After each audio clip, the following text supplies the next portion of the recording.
İyi akşamlar sevgili seyirciler. Çarpel Medya'da yeni bir alternatif bakış programına hoş geldiniz.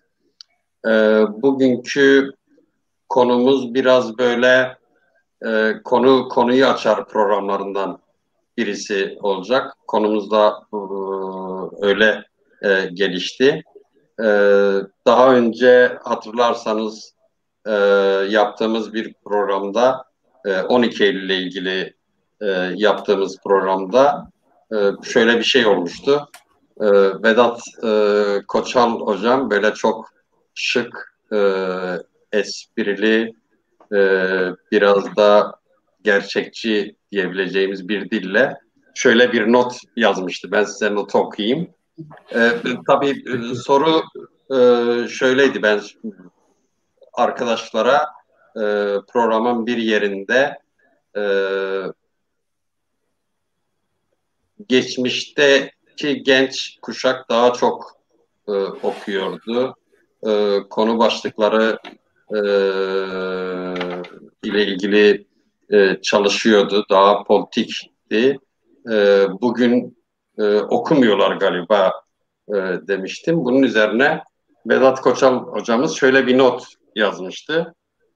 Kuzeydeki yeni Kürt kuşaklarının okumadığı, araştırmadığı, incelemediği, kurumsal ve politik nitelikten yoksun oldukları önermesi, üstadların yaşlarından kaynaklanan matematiksel bir mesafenin neden olduğu bir yanılsama ne yazık ki. Şık bir dil değil mi? Yani tersine küreselleşmenin teknik olaraklarını kullanan muazzam nitelikli bir kuşak yetişiyor. Sorun üstadların politik örgütsel önderliklerinin bu kuşakla karşılaşmıyor olmasından kaynaklanıyor. Yeni kuşaklar kendi yağlarında kavruluyorlar. Vedat Koçal e, hocam bunu yazmıştı. Sonra bir başka arkadaş e, WhatsApp'tan daha sonra dostum, arkadaşım bana şöyle bir mesaj attı. Kürt hareketi yeni bir aydınlanma rönesansı yaşıyor. Büyük bir kendisi olma sürecini yaşıyor. Kendisini yeniden keşfediyor. 12 Eylül öncesinde 3 şey tartışılıyordu. Revizyonizm, sosyal emperyalizm, Sovyetçilik dar bir kısır döngüydü. 12 Eylül öncesi sadece 6 Kürt dergisi vardı. Şimdi en az 40 tane TV var. Binlerce sosyal medya organı var. Binlerce kitap yazıldı. Donanımlı, araştıran, okuyan bir yeni nesil var. Bu aydınlanma nasıl göz ardı edilebiliyor? Bu dostum da kızmış tabii. Bilmiyorum. Şimdi istiyorum ki tabii öyle olunca ben dedim ki bunu e, bir tartışalım, bir bakalım bu konuya. E, Nasıl ben hangi saygıyla sordum, e, gerçekten öyle mi? Bu konuyu bir tartışalım. Onun için ama tartışırken de şöyle önce bir dünyadan bakalım, dünyadan gelelim diye düşündüm. E, Onun için Vedat Koçal hocam tabii bugünkü konuklarımızdan birisi. E, Yaşar Abdülselamoğlu da konuklarımızdan birisi. Onu tanıyorsunuz. Eser Karayel de konuklarımızdan bir diğeri. Hoş geldiniz arkadaşlar. Hoş bulduk, teşekkür ederiz, sağ olun. Evet. E, Bakalım bir başlayalım. Önce yani istiyorum ki bir entegrasyon tartışalım. Entegrasyon nedir? E, nasıl Biz nasıl yorumlamalıyız? Çünkü ben bildiğim kadarıyla entegrasyon aynı zamanda hani farklı şeylerin bir arada uyumlu çalışması, pozitif bir anlamı da var dünyada. Fakat siyasal olarak baktığımızda biz Kürtlerin yani o pozitif anlam şunlar, mesela Avrupa Birliği'nde entegrasyon uzun süre tartışıldı ve entegrasyonda başarılı oldukları şeyler de var ama sonuçta kurumsal tanınmış özellikleri bilinen, farklılığa saygı gösterilen bir entegrasyondan söz ediyoruz. Dolayısıyla o entegrasyonda işleyen, yani farklılıkların bir arada yaşamasını sağlayan bir mekanizma. Yaşar Hocam'la başlayayım. Hocam siz bu uluslararası düzeyde tabii şöyle bir şey de var. Yani dünyada bir taraftan globalizasyon da aslında bir tür entegrasyon yaratıyor ama son yıllarda içe kapanmacı, içe kapalı dünya siyasetinde devletler farklı siyasal iktidarlar da yarattılar. Yani bu entegrasyonun ruhuna, globalizasyonun ruhuna uymayan farklı iktidarlar da yarattılar. Ne dersiniz bu konuda? Yani nasıl değerlendirmeliyiz bunu? Seda, öncelikle iyi akşamlar. Katılımcı arkadaşlara da hoş geldiniz diyorum, selamlıyorum. Bunu başlık olarak entegrasyon mu, aydınlanma mı diye konulduğu için bunlar prensipte sanki birbirlerinin alternatifi ya da karşıtı gibi bir şey veriyor, izlenim veriyor. Ben burada senin bu başlıktan neyi kastettiğini çok iyi anladım. Sonra bu konuda bir iki cümle kurabilirim. Ama önce istersen entegrasyonla aydınlanma arasında yani tarihsel nasıl bir bağ var ona öyle bir çerçeve şey yapalım. Peki. Biliyorsunuz aydınlanma yani kişinin, bireyin özellikle kendi aklıyla düşünme ve özne olma sürecinin başlangıcı olarak alınır Batı sosyolojisinde. Ardından gelen şey zaten modernite dönemidir. Modernite bir entegrasyon, yani aydınlanma sonrası gelen bir entegrasyon olayıdır aslında. Toplumun entegrasyonu olayıdır.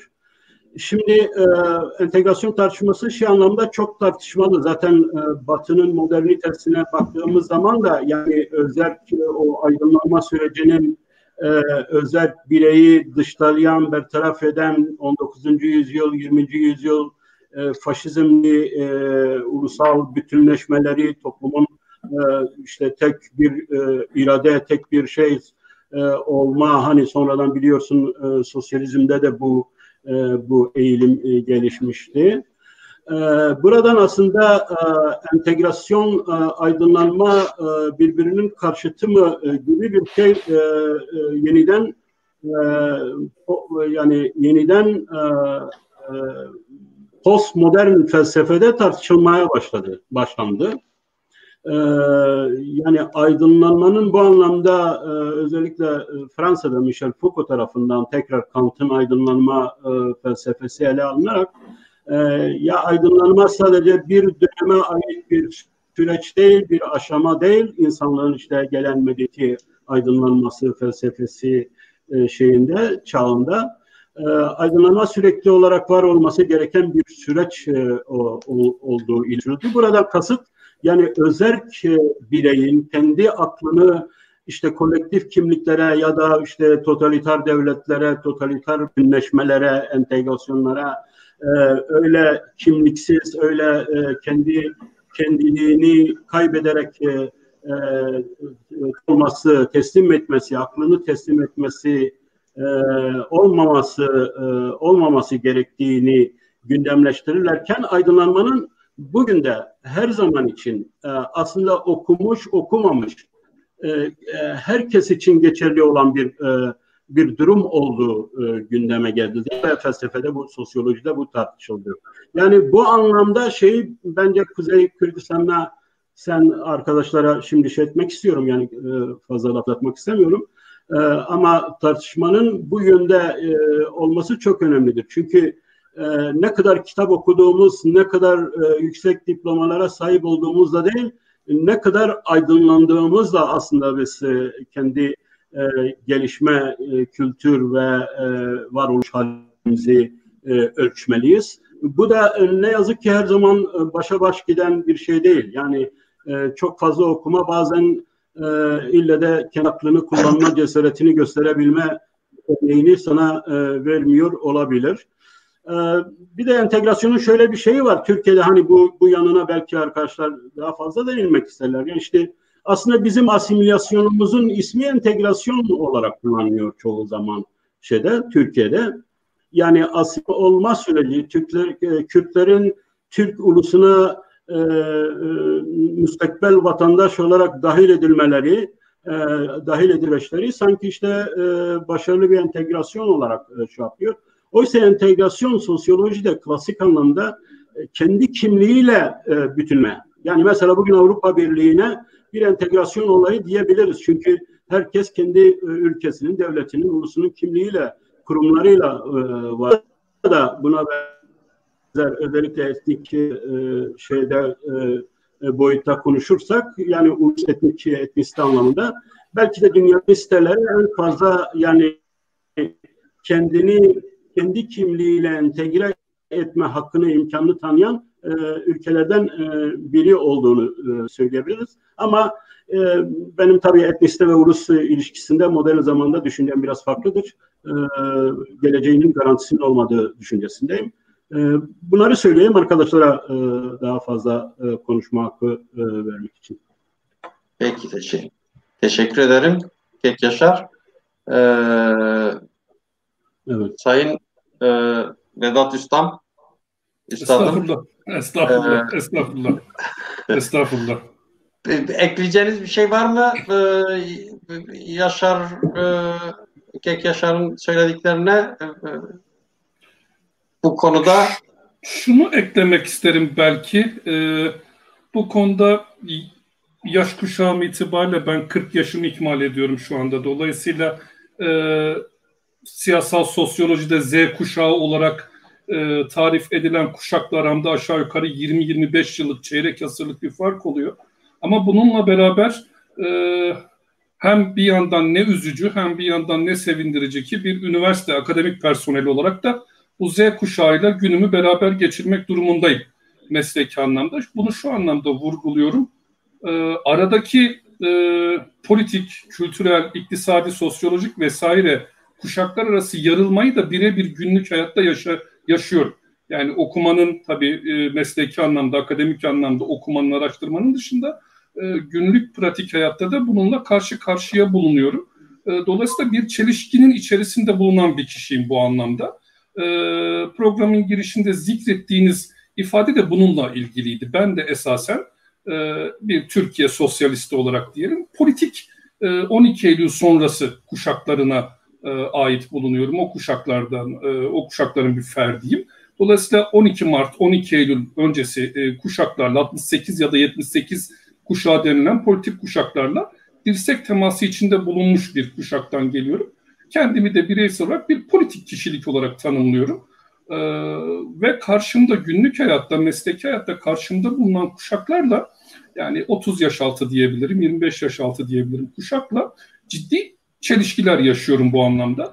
Bana sorarsanız ciddi anlamda bu ön yargıyı, sizin programın başında zikrettiğiniz o yorumumdaki, notumdaki itirazımı, aslında o ön yargıyı ben de paylaşıyorum.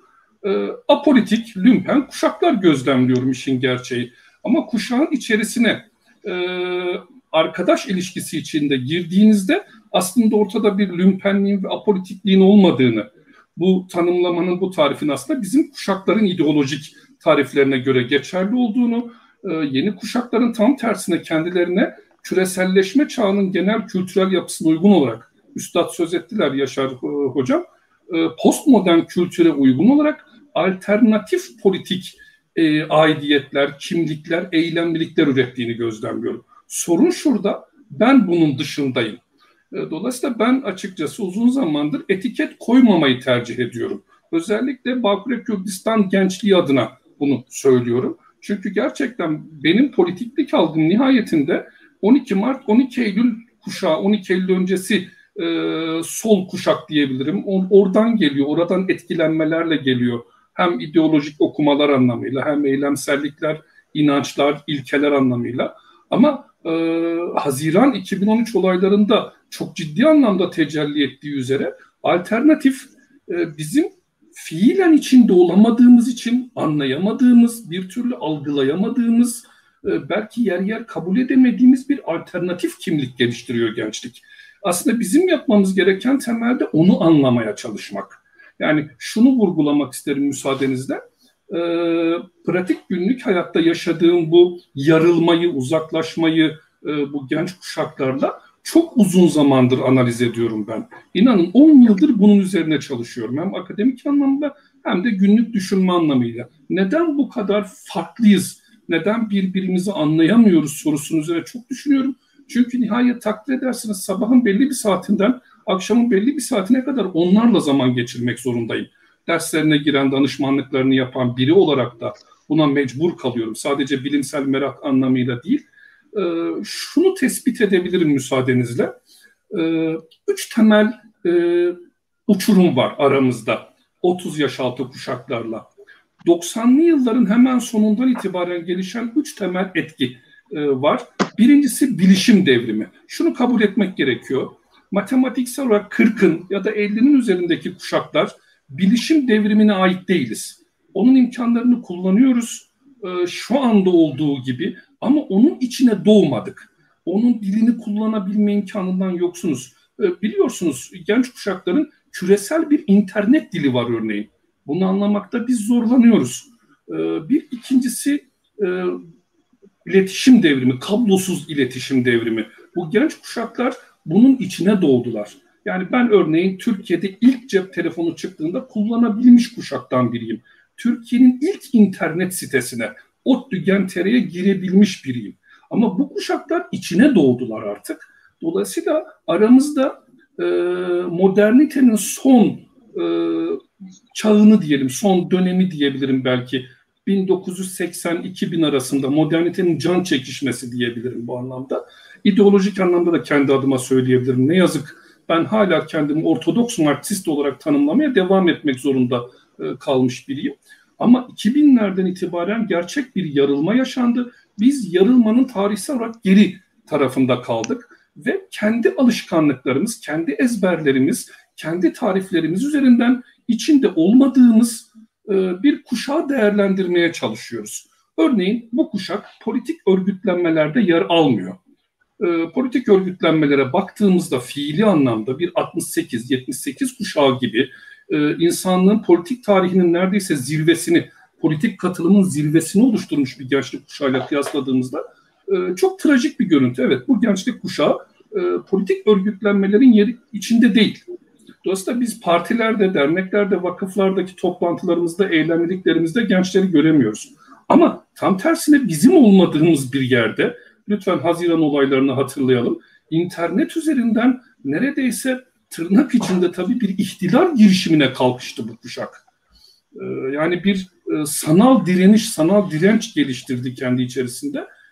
Ve biz bunu anlamlandırmakta zorlandık. Çünkü arkasında bizim alıştığımız kalıplar anlamında işte devrimci örgütlenmeler, hiyerarşik örgütlenmeler yoktu. Spontane, kendiliğinden gelişen bir halk hareketi olduğuna inandık. Oysa ki tam tersine gençler internet üzerinden örgütleniyorlardı. Yani biz teknik olarak bunun dışında dünyada da tabii bunun şeyleri var. Dünyada da tabii yani bütün bu dünyada, Occupy hareketi, dünyada. sarı Mesela yelekliler bakın, hareketi değil mi? tabii, Dünyada çok da işte bu I can't breathe, bu neydi? Hani siyah öldürüldüğü zaman I can't breathe demişti. Evet, Yani tabii. nefes alamıyorum. Yani Ee, biliyorsunuz yeni toplumsal hareketler deniliyor bunlara. Yeni New toplumsal social movement. hareketler. Evet, yeni toplumsal hareketler kategorisi benim de akademik çalışma alanlarımdan birisi. Mesela ben 2013 Haziran'ında tipik bir 12 Eylül sonrası politik kuşak ferdi olarak küçümseyerek baktım Haziran olaylarına. Yani İstanbul'da bir park Bu sorunu Haziran'da, kalmıştı. pardon, Haziran olayları dediğiniz gezi olaylar. Tabii 2013. Gezi Ben Gezi demiyorum. Tamam. Farklı ilişkilendirmemek için. Haziran çünkü yayıldı. O Evet. Haziran deyimini kullanmayı tercih ediyorum. Tabii Gezi olaylarını kastediyorum. Burada mesela ben de açıkçası küçümser bir tavır içerisindeydim. Ya bir parktan ne kadar politik bir hareket çıkabilir ki? Çünkü arkasında devrimci örgütlenmeler vesaireler yoktu. Alıştığımız kalıplar anlamında. Şunu sordum ben kendime. Hatırlayacaksınız. Çarşı, Beşiktaş taraftarlarının bir meşhur Taksim yürüyüşü var. Benim sorum şuydu bir akademik çalışmada. Futbol taraftarı niye yürür ki? Neden? Neden yürüsün ki? Futbol taraftarı stadyumda maç izler. Bu benim kuşağımın bakış açısı. Ama hatırlayın, Haziran Gezi olaylarının temel aktörleri futbol kulüplerinin taraftarları oldu. En başta çarşı olmak üzere. Polisle çatışma boyutuna varacak kadar ilginç, bizim yorumlamakta cidden zorlandığımız, belli bir iktidar kurma, alternatif politik örgütlenme hedefi olmayan bir tuhaf bir durum geliştirdiler. Şimdi bakın bir örneğini de yine sizin... Ama yani dünyada da diyelim ki hani bu işte Occupy hareketidir, Salı Yelekliler hareketi, evet, aslında bir iktidara yürüme hareketi değillerdi. Yani. Değil, tabii ki değil. Evet. Değil ama bakın yani şunu itiraf edelim. Ben gerçekten itiraf ederken üzülüyorum, üzüntü yaşıyorum. Lütfen yaşıtlarım ve büyüklerim beni affetsinler. Ama 15-16 Haziran 1970 sendikal hareketi dahi Haziran olaylarının çapına yetişemedi. Ulusal yayılım, ülkeye yayılım, nüfus katılımı anlamında yetişemedi. Bu bir gerçeklik. Yani bu gerçekliği tespit edelim. Kürt kuşaklarına baktığımızda da aynı şeyi görüyoruz. Mesela o gün sizin zikrettiğiniz programda neredeyse açıkçası bir yargılamaya varılıyordu. Çünkü bir gerçek, ben de gözlemliyorum Diyarbakır'da yaşayan biri olarak, alternatif Kürt ulusal hareketiyle ilişkili, onlarla ilgili iletişim kuran biri olarak gözlemliyorum. Gençler yoklar. Ama bakın gençlerin Kürt entelektüel kültür dünyasıyla evrensel bir köprü kurduklarını da günlük ve mesleki hayatta yaşıyorum. Size programdan önce arz etmiştim. Kurdish Studies Network. Dünya çapında bir Kürt araştırmaları ağı, 10 binlerce üyesi var. Kurdish Studies diye küresel bir akademik dergi var. Dolayısıyla gençler postmodern kültüre özgü yaklaşımlarla kendi alternatif kültürlerini oluşturuyorlar. Evet, bu bir 68 tipi bir kampüs hareketi, politik bir kampüs hareketi oluşturmuyor. Ama bakın şunu da itiraf edelim. Benim kuşağım Kürt bilimiyle, Kürdolojiyle ilgili olarak halen daha İsmail Beşikçi, Martin Van Burnesen, Robert Olson aşamasındayız. Biz hala o aşamadayız. Çünkü çoğu Kürt genci, akademik Kürt genci İngilizce yazıyorlar. En temel mesele bu. İngilizce yazdıkları, küresel dille, küresel bilimle ürettikleri için biz Kuzey Kürdistan'da bununla ilgili çok fazla irtibat kuramıyoruz. Dolayısıyla ben şunu teklif ediyorum sözlerime burada son verirken. Sorun bir kaçınılmaz. Bunu lütfen bir hataymış, kabahatmiş gibi anlamayalım. Bu bir eleştiri değil. Eleştiri ise de öz eleştiri, ben de içindeyim. Ben sadece tarihsel bir olay olarak vurguluyorum. Bu kaçınılmaz bir şeydi. Bizim elimizde olmayan bir şeydi. İletişim devrimi, bilişim devrimi, politik devrim. Örneğin bakın bizim aşina olmadığımız ideolojiler var. Şimdi itiraf edelim tekrar. Feminizm deyince bizim aklımıza kadın hakları meselesi geliyor. Oysa ki postmodern kuşaklar için feminizm artık bir siyasal ideoloji. Bizim bölümlerimizde, derslerde ideoloji olarak öğretiliyor artık. Veganizm keza böyle. Sivil itaatsizlik hareketleri keza böyle. Birer alternatif siyasal ideoloji olarak artık kendilerini kanıtladılar. Ama benim yaş grubumdaki siyaset bilimciler için biz hala liberalizm, sosyalizm, anarşizm, faşizm aşamasındayız. Dolayısıyla bu bizim yarattığımız, bizim kusurlarımızın, bilgisizliğimizin yarattığı bir sonuç değil.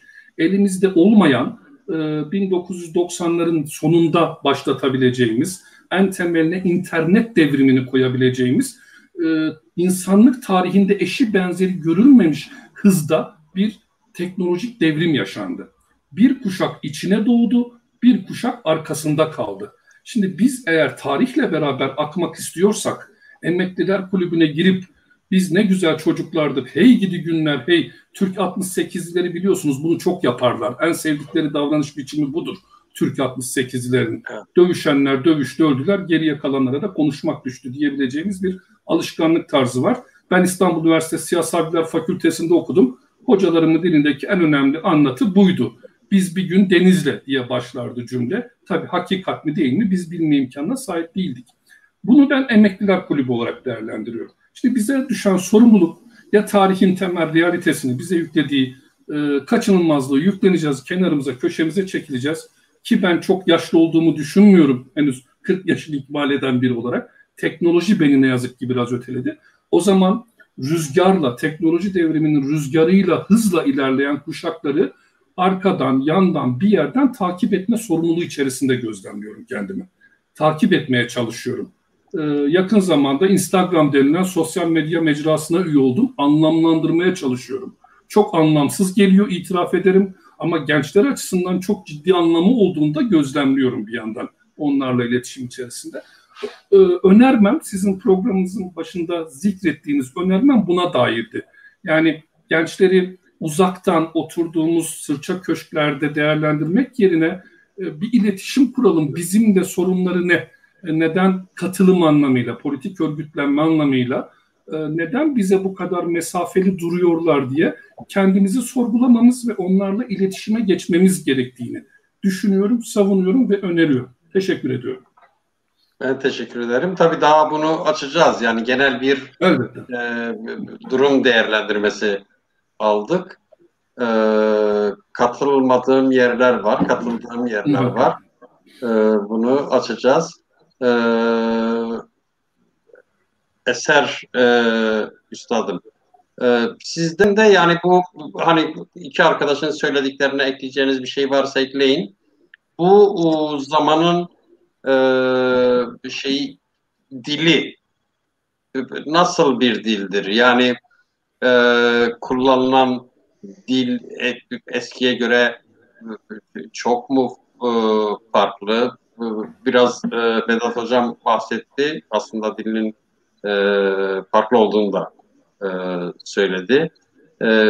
Nasıl bir dil kullanılıyor? Yani özür dilerim. Bir şey katabilir miyim? Çok özür dilerim. Üstadımın sözünü kesmemek için. Biliyorsunuz, üstadım da biliyorlar. Bir gülme, random dedikleri bir gülme dili var gençlerin sosyal medyada. Sessiz harfleri peş peşe ekliyorlar. Bu gülmeyi oluşturuyormuş. Ben onun gülme efekti olduğunu anlayana kadar inanın 5 yıl geçti. Bunu orada söylemek istedim. Teşekkür ederim. İletişim dili, zamanın iletişim dili. Evet. Evet. Hem Yaşar Hocam hem Vedat Hocam çok önemli iki ayrı bağlama değindi. Hakikaten birincisi bence de kavramları doğru kullanma boyutu hem tartışmayı doğru yürütebilmek anlamında çok değerli. Hem de Vedat Hocam'ın söyledikleri bende de bir sürü şey çağrıştırdı. Şimdi geriye doğru baktığımda genel olarak toplumsal ve siyasal konular ve çalışmalarla 98'den beri tanışıyorum. Bir yandan hep çocuklarla çalıştım, bir yandan politik konularla ilgili çalıştım. Hem bugün işte Z ve Alfa kuşağı dediğimiz yaş grubundaki çocukların işte daha da minik, hatta okul öncesi dönemlerden geldikleri zamanın şahidiyim. Aynı eş zamanlı olarak politik ve toplumsal çalışmalar alanında da 50-60 yaş ve üzeri insanlarla eş zamanlı çalıştım. Bu çok ciddi bir enerji sarfiyatı istiyor. Bir yandan da çok ciddi tecrübeler kazandırdı bana. Şimdi düşündüğüm zaman aynı anda 3 yaşında ve 73 yaşında insanlarla birlikte çalıştığım dönemler oldu. O 3 yaşındaki çocuklar şimdi 20 yaşında falanlar. Hakikaten ben olaya hep artık şöyle bakma taraftarıyım. Yani bugüne kadar bildiğimiz değerlendirme yöntemleri günümüze ait cevapları vermiyor olabilir. Yeniden anlamak üzere yeni sorular üretmeyi, yeniden bakabilmeyi öğrenmemiz gerekiyor ve bir kere insanlara kızmak bir işe yaramıyor. Burayı mutlaka çözmemiz gerekiyor. Yani neredeyse rastladığımız bu tartışmaların büyük bölümü çeşitli eleştiriler, yani gençlere, çok genç yaş gruplarına yönelik sürekli eleştiriler ve tenkitlerle geçiyor. Bunun bir işe yaradığına bugüne kadar rastlamadım. Biraz daha bilimin anlamak ve anlaşılırlığı kolaylaştırmak gibi bir rolü olduğunu hatırlayalım derim. Yani benim de burada en çok son yıllarda özellikle önemsediğim nokta bu. Bir de şu an şeyi düşünüyorum. 2011 yılında ilk Kürtçe anaokulunu açmıştık. Hendek dönemine kadar devam ettirdik 5 yıl. Bir sürü yaş grubunun aynı zamanda kendi çocuklarıyla birlikte şahidi olduk. Yani 3 yaşında çocukları var, kendileri 30 yaşında. İşte demek ki şu an onlar o çocuklar 10 yaş civarında, 8-12 arasında, ebeveynleri 30, 40, 50 arasında gidip geliyorlar. Yani inanılmaz bir çeşitlilikle iç içe olduğumuz bir dönem. Ben bilimin hep o anlamaya yönelik yaklaşımının özelliğinin burada aslında çok işimize yarayabileceğine inanıyorum. Yani önce anlama kısmına biraz yoğunlaşabilirsek, önceki ezberlerimizin ayağımıza taktığı engellerden biraz daha özerk davranabilirsek, kendimizi özgürleştirebilirsek bu anlamda çok şeyin kolaylaşabileceğine inanıyorum. Bir de olaylara biz çeşitli anlamlar yükleriz. O anlamlar da olayların bizim üzerimizdeki etkilerini yaratırlar ve özellikle Kürdistan genel anlamda durumu itibariyle çok fazla duygusal anlamlar yükleme eğilimi içerisinde bir toplumsal yapımız var. Bu haliyle olaylarla ilgili değerlendirmelerimizi daha sağlıklı, daha profesyonel, daha işe yarar şekilde şekillendirebilmemizi bayağı zorlaştırabiliyor. Buraları biraz daha kolaylaştırırsak çok şeyin değişeceğine inanıyorum. Ve hakikaten şu an ben Vedat Hocam bilişim devrimi dedi. Dijital bir çağa girdik. Bütün bildiğimiz süreçler olabildiğine hızla değişiyordu. Pandemiyle birlikte bir kerede ikinci, üçüncü vitesten son vitese çıktı değişimin hızı. Adaptasyon, anlama, içine katılabilme, belki işte bu yayının başlığında da geçiyor. Entegre olabilme bu dünyadaki değişim sürecine Kürdistanlılar için de çok ciddi bir meseledir. Ekonomi alanında, eğitim anlamında, politika alanında, sağlık alanında her açıdan öyledir ve burayı tekrar es geçersek şu an geriye doğru düşündüğümde biz çocuklarla 2000'li yılların başlarında çalışmalar yürütürken Kürdistanlı çocukların maruz kaldığı durumlar ve hayatlarındaki konularla dünyanın geri kalanındaki çocukların yaşadıkları arasında siyahla beyaz kadar büyük farklar vardı. Şu anda da siyahla beyaz kadar farklı gençler var karşımızda. Dünyanın bir yanında dijital çağın imkanları, fırsatlarıyla ilgilenen genç kuşaklar, yaşam alanları bulurken hatta üretirken yenilerini hızla birazdan inşallah daha fazlası detaylandırma şansımız olur. Kürdistan'da ise gençlerin, o dönemin çocuklarının, şimdiki gençlerin olabildiğine mutsuz, umutsuz, gelecekle ilgili algılarının negatif olduğu bir tablo var. Yani bunu tekrar tekrar kaçırmak artık özellikle bilmiyorum geri kalan kısımlarla ilgili haddim değil, kimsede bir kabahat bulmak gibi bir şey söylemeyeceğim ama bundan sonrasıyla ilgili bunu göre göre bilgiye ulaşmanın, verilere ulaşmanın bu kadar kolay olduğu bir çağda bunu göre göre tekrar burayla doğru ilgilenebilmeyi es geçersek, kaçırırsak hakikaten bunun vebali, kabahati, günahı bizlerde olacak diye düşünüyorum naçizane. Şimdi tabii şu yani söylediğinizden demek ki Vedat Hocam'la farkınız aslında çalıştığınız alanlar herkes biraz çalıştığı yerden de bakar.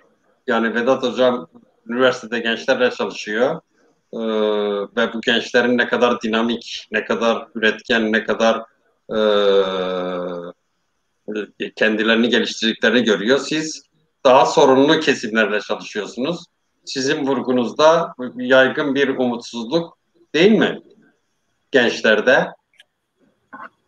Şöyle yani tamamen umutsuzlar değil.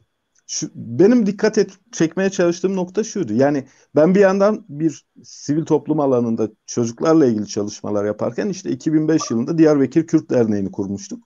Bir yandan da olabildiğine büyük yaş grubuyla aynı anda çalışıyordum. Şimdi biraz pozisyonların da gereği olsa gerek. Hani büyükler sürekli küçüklerle ilgili işte eleştiriler ve tenkitlerle dolu bir söyleme sahipler. Ben olayın bağlam olarak şunu söylemeye çalışıyorum. Bütün ulusal statüsüyle bağlantılı diğer konularda olduğu gençlerin, yani Kürdistanlı gençlerin olaylara, fırsatlara, değişen çağın imkanlarına ulaşabilme şansları dünyanın geri kalanından oldukça farklı. Yani zaten birkaç yüz kilometre sonra hani Türkiye'nin metropolleri başladığında bile büyük farklar var ki dünyanın geri kalanıyla korkunç bir fark oluşuyor. Burada ben şu kesinlikle doğrudur diyecek pozisyonda değilim ama neyin doğru olduğunu anlamamız gerektiği kısmında daha ciddi çabaların gerektiğine inanan biriyim. Yani benim söylediğim orası. Çünkü kız eğer bir şeyleri eksik, yanlış ya da işte bizim umduğumuz gibi yapmadıklarına inanıyorsak acaba olay nerede karışıyor? Orayı biraz daha iyi düşünmek lazım. Bunu kastettim. Evet, teşekkür ederim. Tabii, ben bir şey ekleyebilir miyim üstadım? Özür dilerim. Buyurun, buyurun. Tabii ki Eser hocamın söylediği, tespit ettiği umutsuzluk, gelecek kaygıları, sorunsallarıyla ben de doğrudan karşı karşıyayım. Yani en temelde tabii biliyorsunuz iktisadi idari bilimler fakültelerinde çalışanlar bunun doğrudan muhatapları. Hem eşitsiz bölgesel gelişimle hem de iç sömürge meselesiyle dil başta olmak üzere tabii ki işsizlik, en başta işsizlik meselesiyle karşı karşıyayım. Dolayısıyla hocamın beyan ettiği, işaret ettiği hususları tabii yadsımıyorum. Yani gençlerin enerjikliğinden bahsederken gençlerin aynı zamanda bu kapana kısılmışlıklarından ben söz etmedim. Birazdan belki içine girmek mümkün olacak. Yani elbette bunu yadsımıyorum tabii. Yani bunu ayrıca konuşacağım tabii. Peki, teşekkür ederim. Gek Yaşar, biraz daha somuta gelelim. Yani benim şimdi aydınlanmadan kastım doğal olarak bir Kürt olarak Kürt aydınlanması. Yani şimdi gerçekten diyelim ki küçük küçük öbek öbek gruplar var. Yani internette taradığımızda o işte bana bir dostumun gönderdiği şey gibi, not gibi diyelim ki 40'tan fazla televizyon var. 12 Eylül öncesine göre karşı kıyasladığımızda onlarca yeni roman yazan, şiir yazan, öykü yazan, hayatın farklı alanlarında demin programdan önce Vedat Koçal hocama söz ettim. Mesela Vegan Kürt diye bir grup var. Sinema-i Kürdi diye bir ayrı bir alan var. Pop Kürt diye çıkaran var. Yani dergi çıkaranlar var. Böyle bir aydınlanma var. Ama bu aydınlanma yani bu entelektüel bir derinlik de yaratıyor doğal olarak. Tartışılan konuların çeşitliliği anlamında ciddi bir entelektüel derinlikle de karşı karşıyayız. Hem yazın anlamında hem sanat anlamında böyle bir bizim gençliğimiz döneminde olmayan bir çeşitlilik ve entelektüel derinlikle karşı karşıyayız. Ama aynı zamanda bir yani Gramsci'den belki şeyi alırım, toplumsal rıza yani bir o anlamda ben entegrasyona negatif bir anlam yüklüyorum. Kürtler bağlamında baktığımız zaman zaten sanıyorum 3 aşağı 5 yukarı bu konuda anlaştık. Yani entegrasyonda pozitif bir yan var. O pozitif yan tanımlanmış, sınırlar çizilmiş, karşılıklı eşit bir arada olmayı içeriyorsa pozitiftir ama Kürtler açısından entegrasyonun negatif yanları var bence. Şimdi siz yani son 2-3 haftadır bakıyorum aslında biraz da bunu tartışıyorsunuz aslında Yaşar Hocam. Mesela bir programınızda şöyle bir şey demişsiniz. Kürtler uluslaşmazsa etnik grup olarak da yaşayamazlar. Hem biraz bunu açın hem biraz daha somuta gelelim. Yani bu aydınlanma dediğimiz şey küçük bir alana sıkışmış bir şey mi? Ben yanlış mı görüyorum? Yani Kürtlerin geneline vurduğumuzda yoksa Kürtler bir entegrasyonun köşeleri tanımlanmamış, kimliği tanımlanmamış, prensibi yani eşit olmayan bir entegrasyonun içine mi ama bu bir rızayla mı oluyor? Buna bir bakalım isterseniz. Ya çok sorun oldu, çok parçalı konular oldu. Bunu toparlamak bakayım zordur biraz. Evet, ben Şimdi uzattım. gençler hayır uzatmamdan değil. Yani ortaya fazla yani bir aydınlanma meselesi var. Bir gençlerin durumu aydınlanma mı ne bir entegrasyon meselesi. Şimdi ben şöyle bir şey yapayım aslında somuta girelim dedim de bundan 3 yıl öncesine kadar ben gerçekten Kürt gençleriyle iyi bir ilişki içindeydim ama şimdi orada şöyle bir şey koymak lazım. Arkadaşlar dilerim bu konuda bana hak verirler. Yani elit bir kesim her zaman olmuştur. Yani Kürtlerin en eğitimsiz oldukları dönemde bile Kürt anne ve babalar böyle ekonomilerinden yaparak oğullarının, evlatlarının okuması için ellerinden gelen her şeyi yapmışlardı ve elit bir okumuş kesim, elit bir realize olmuş kesim Kürt toplumunda özellikle Kürt şehirlerinde diyebilirim ki her zaman var olmuştur. Orta Doğu toplumlarında, Kürt toplumunda okumuş insan statü elde etmiş insandır. Hele yüksekokul diploması olan olma bir sosyal statü meselesidir. Arap Baharı hiç tesadüfi değil ki iki diploması, yüksekokul diploması olan birinin tahtasının elinden alınması ve bu işi yapmasına izin verilmemesine duyulan o olağanüstü tepkiden doğmuştur. O tepkideki adalet aslında iki diploma, yüksekokul diploması olan bir statü sahibinin bu şekil hakarete uğraması, bu şekil rencide edilmesi. Aynı şeyi Kürt toplumunda da görebiliriz. Yani Kürt toplumunda da gerçekten okuyan insana, yüksekokul diploması olan insana bir şey vardır, bir respekt, bir şey vardır. Bu anlamda bu elit durum her zaman vardı, şimdi de var ama şimdi eğitimde durum çok değişiktir. Ben hemen eğitim işini içine kattım çünkü Kürtçe'de kandın yani okuma dediğiniz zaman aslında bu perverde eğitimle de öğrenimle de ilgili bir durumdur. Bazen yani kandın meselesi okuma meselesine Kürtler aynı zamanda eğitim kavramını da kastederek kullanırlar.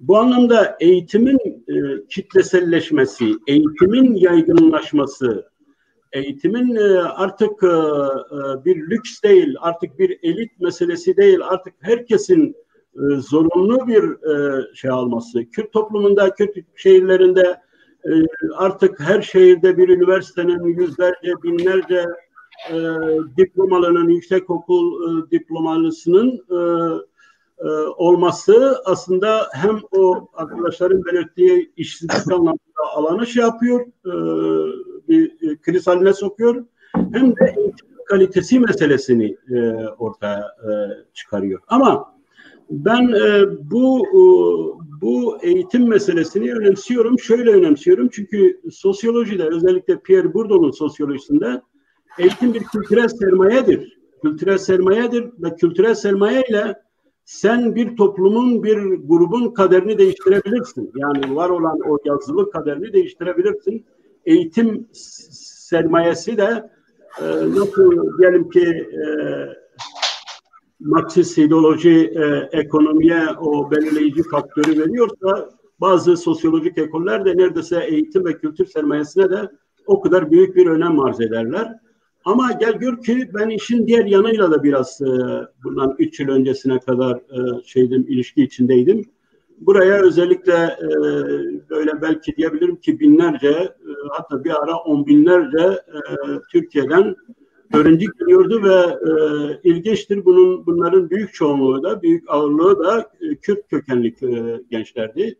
Yani işte Şırnak'tan, Uludere'den, Urfa'dan, Hakkari'den, Bitlis'ten, Tatvan'dan, ne bileyim Yüksekova'dan bir sürü yerden özellikle varlıklı, orta halli varlıklı ailelerin çocukları geliyordu. Genellikle tıp ve mühendislik dallarında.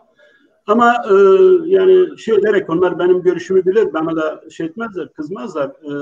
Çünkü hep kendilerini eleştirici olmuşum ya önerici olmuşum. Doğrusunu dersem iyi bir eğitim alamıyorlardı. Yani diplomayı almaya olmuş, böyle kilitlenmiş. İşte diplomayı alırsam biraz daha gençliğimi yaşarsam giderim. Yani o anlamda bir eğitimin bu anlamda yani okumanın, handinin bu anlamda bir kalite meselesi var. Ama bundan daha çok önemlisi belki bu kuşağı sadece değil bizim 70'li kuşaktan bugüne kadar 50 yıllık süre içinde Kürt ulusal hareketini, Kürt ulus inşa sürecinin bir sorunu olarak aydınlanma meselesi hemen bütün kuşaklar için geçerlidir. Aydınlanma yani özerk insan olma, özne olma anlamında aydınlanma Kürt toplumunda bugüne kadar sorumludur. Özellikle de bu son 90'lı yıllar içinde geleneksel sosyal yapıların tamamen çözülmesi aslında Batı tipi bir özerk aydınlanmış vatandaşı, özneyi, aktörü değil, kitle insanını ortaya çıkarmıştır. Kitle insanı aslında ne kadar okumuş olursa olsun rasyoneliteyle değil, kendi aklıyla, kendi aklını kullanma cesaretiyle değil, toplumsal heyecanlarla, burada topu esere atacağım, toplumsal heyecanlarla, toplumsal coşkularla, toplumsal esen rüzgarla hareket eden yani kötü bir tabir ama sürü insan. Biz bu aşamayı geçememiş olduğumuzu düşünüyorum. Ben son zamanlar hep Kürt ocakları diye bir kavram kullanıyorum. Evet, bu bahsettiğiniz Kürt ocakları belki bizim tahmin ettiğimizden daha da fazlasıyla mevcuttur. Bu son 3 ay içinde Çarpel Medya'da beni de şaşırtan birçok aydın, kendi aklıyla düşünme cesaretini gösteren, çok da kendisini kendi bireysel şeyinde geliştirmiş birçok insan gördüm. Çıktılar, konuştular, anlattılar. Ben bunlara Kürt ocakları diyorum. Kürt Ama bunlar hep kendi hallerinde farklı yerlerde ve işte burada o bizim demiş olduğum, sen olumsuz anlamda kullanıyorsun ama ben o kavramı Kürt toplumu için tamamen pozitif, olumlu anlamda kullanıyorum. Bütünleşme, entegrasyon. Yani Kürt aydınlanması, Kürt entegrasyonunu yaratacak. Yani Kürt ulus inşasını, Kürt ulus bütünleşmesini yaratacak sonuçlarda sorumludur şu anda ve bu bütün kuşakların sorunudur. Yani 70'li dönemden ben bu dönemi 4 kuşağa ayırıyorum. Birisi 70'li kuşağı idealist, romantik, trajedik bir kuşak olarak görüyorum. 90'lı kuşak bir taklit kuşağıdır. Taklit ve nihilist kuşaktır. Her şeyi kendisinden başlatan, sıfırdan başlatan bir kuşaktır. Ve bu kuşak işte o dediğim o kitle insan şeyine olmuştur. Aslında 70'li kuşağın bu kuşakla biraz farkını yapsak, 70'li kuşakta tamam hareket milyonlarla değil, 10 binlerle, 100 binlerle ölçülüyordu. Ama gerçekten kişilik olarak, birey olarak kendisini geliştirmiş son derece insanlar vardı. Sonradan bir örgüt fetişizmi, bir bir ideolojik mistisizm, cemaatçi bir mistisizm oluştu Kürt hareketi içinde. Bunun siyasi sonuçları da görülüyor nihayet neler olduğunu. 2000'li yıllardan başlayarak başka bir entegrasyon, işte o senin olumsuz anlamda kullandığın entegrasyonu belki bu mahiyette kullanabiliriz. Türkiye'ye yani aslında göstermelik olarak söylemde sanki bir Kürdün işte derdini çözen bir Türkiyelilik, ama aslında tamamen Türkiye'nin sömürgeci kolonyal bilincinin çerçevesi içine giren, Türkiye dairesine giren Türklük dairesine. Dolayısıyla benim bu konudaki düşüncelerimi biliyorsun. Benim için Türkiye'lilikle Türklük arasında çok, hatta Türkçülükle Türklük arasında da çok büyük bir fark yoktur. O daireye girdiğin zaman burada sen istediğin kadar okumuş ol, sen istediğin kadar sözüm ona aydın olarak çoğul. Aslında burada bir aydınlanma değil, burada kendi olma için aklı kullanma olayı yoktur. Burada kendisini, o Türkiye'liliği üreten yeniden bir eğitim olayı var ki bu eğitimde Arapçadan gelen şeyle yani usullaştırma, ehlileştirme yoluna, yani kendisine bağlama şeyindedir. Ben sözü uzattım mı bilmiyorum, ne kadar konuştum ama hepsini söylememişim, ama arkadaşlara, gençlere daha fazla şey etmek istiyorum. Fakat şunu söylemek istiyorum. Benim için Kürt aydınlanması demek, Kürtlerin dekolonyal bilince sahip olması, kendilik bilincine sahip olması demektir. Türkiye'lilik, kolonyal Türkiye'lilik bilincinden, Türk bilincinden kopmaları, uzaklaşmaları sadece siyasal anlamda değil, kültürel ve kimliksel anlamda, dilsel anlamda oradan uzaklaşmaları ve kendi olmaları, kendi dillerine, kendi özlerine, kendi kültürlerine, tarihlerine, kendi varlıklarına, kendi öz reflekslerini gösterme olayıdır. Ancak bununla ölçebilir sosyolog aydınlanma olayını, ancak bu tür faktörlerle, vektörlerle ölçebilir. Bu anlamda da ne yazık ki 50 yıldır büyük ilerlemeler olmasına rağmen, dediğim gibi Kürt ocakları, birbirinden kopuk Kürt ocakları olmasına rağmen, yani aydınlanma marjinal Kürt ocakları yaratmasına rağmen, ne yazık ki sosyolojik büyük bir proses olarak bütünleşmeyi, entegrasyonu, Kürt uluslaşma entegrasyonunu hala istediğimiz düzeye getirmemiş durumdadır Kürt aydınlanması. Ama ben dördüncü kuşak dediğim, dördüncü dönem dediğim bir dönemden bahsediyorum. Zaten bugün bu kadar bu programlara çıkıp konuşmamın, yazmamın, şimdi bir felsefe ve sosyoloji Kürtçe dergi çıkarmaya başlayacağız. Bütün bunların nedeniyle böyle yeni bir dönemden, dördüncü bir dönemden umutlu olduğum, Kürt aydınlanmasının aslında Kürt entegrasyonunu, Kürt uluslaşma, ulus bütünlüğünü yaratma, Kürtlerin kendiliği, dekolonyal bilinci, Türk dekolonyal bilincini sağlayarak Kürtlerin kendileri olma yoluna gireceklerini, ama tabii Seyda'nın Türkçe programı buna izin verirse, çünkü Seyda beni hep işte o kolonyal bilince tekrar geri getirici şeylerde bulunuyor, eylemlerde bulunuyor. Beni programına Türkçe yollatıyor. Dilerim ki bu dekolonyal bilinç Seyda'nın alternatif programında da bir gün başarıya ulaşacak. Teşekkür ederim. Güzel mi? Teşekkür ederim. Kek yaşar. Lapes çaktın. Evet. Peki, bu ayrı bir tartışma konusu. Yani bununla ilgili tabii konuşabiliriz yani. Türkçe program yapmayı. Ya bence konuşmak da lazım tabii.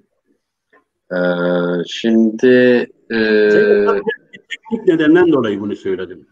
Şimdi ben tam Kürtçe program yapmaya girmişim, o suda yürüyorum. Oradan çıktığım zaman, Türkçe'ye girdiğim zaman sanki bir ülkeden bir ülkeye gitme gibi zor geliyor bana. Yani yani gerçekten kimlik değiştirme gibi bir şeydir bu dili konuştuğum zaman. Zor geliyor, zor. Yani bunun aslında konuşulması, gerçekten bir programda konuşulması lazım. bu konuda bazı felsefecilerin, sosyologların kendi hayatlarından yaşanmış oldukları durumlar da var aslında. Başka bir dilde tartışma şeyi mi? Yani mesela şöyle söyleyeyim, çok önemli bir Bulgar filozofu var, hatta iki tane. Biri Svetan Todorov, biliyorsunuz, çok önemli bir vefat etti. O 27 yaşına kadar Bulgaristan'da, daha sonra Fransa'da oldu. Dili, kültürü tamamen Fransız, her şeyle Fransız. İşte bir 50 yıl sonra geliyor buraya. Ya diyor, ne oldu sanki ben hani bir hafta bir köyde bir kriz geçiriyor. Yani adapte olamıyor ama sonradan sanki hiç Fransa'ya gitmemiş gibi, sanki bütün hayatı gibi burada yaşamış gibi bir durum oluyor. Yani o dilden dile geçişte tabii adam krize uğruyor. Çünkü Bulgar olmaktansa Fransız olmayı daha tercih ettiği için hemen köyden kaçıp geri dönüyor. Fransa'ya gidiyor. Bir başkası var zaten tam da bu nedenden dolayı hiç gelmiyor. Yani hala bile annesinin babasının evini görmeye bile gelmiyor. Çünkü gerçekten kültürel anlamda, kriz yaşayacağını düşünüyor. Neyse, bu farklı konular ama dil meselesi gerçekten bir mantalite meselesidir, bir kimlik meselesidir. Yani bir dili konuşurken aslında biz biraz da o kimlikten oluyoruz. Evet. Teşekkür ederim. Kek Yaşar. Vedat Bey, size dönelim. Üstadım. Bu yani çalıştığınız gruplarda ya da hani Diyarbakır'da yaşıyorsunuz, bir gönüllü asimilasyon izliyor musunuz? Görüyor musunuz? Elbette, rıza kesinlikle. görüyor musunuz? Kesinlikle. Ama ben nasıl söyleyeyim, genel olarak buna dair, gönüllü asimilasyona dair eleştirinin, yadsımanın, onun kınama dairesinin dışında bulunuyorum. Bir bilim insanı olma iddiasında biri olarak bunu doğal ve kaçınılmaz buluyorum. Şunu söylemek isterim, ben açıkçası bu birçok programda eleştiri olarak da karşılaştım, şahsen de programa dair de. Bir yıl boyunca sevgili Nurullah Timur Bey'le dünden bugüne diye modern Kürt siyasal tarihini gün be gün neredeyse çalıştığımız bir program yapmıştık. O programın tarihi boyunca da hem Nurullah Bey'in şahsına hem kendisini temsil ettiği politik örgütlenmeye hem de benim doğrudan muhatap olduğum eleştiri kategorisiydi. Türkçe konuşmak, Türkçe program yapmak. Ben bunu açıkçası küreselleşme öncesinden kalan bir tortu olarak değerlendiriyorum, bir kompleks olarak değerlendiriyorum. Ben bunda açıkçası Kürt uluslaşmasına aykırı bir durum görmüyorum. Martin Van Burnesen, Kürdolojinin biliyorsunuz çok büyük üstadı. Kürtçe diyalekleri ayrı ayrı diyalekte anlaşılmayacak kadar rahat biçimde konuşan bir bilim büyüğü, bizim Kürdolojide büyüğümüz. Bu konuda herhangi bir kompleks yaşamıyor. Dolayısıyla ben nece konuştuğunuza, nece yazdığınıza değil de ne söylediğinize daha çok bakmamız gerektiğini düşünüyorum. Bence Kürt uluslaşma sürecinin en önemli temeli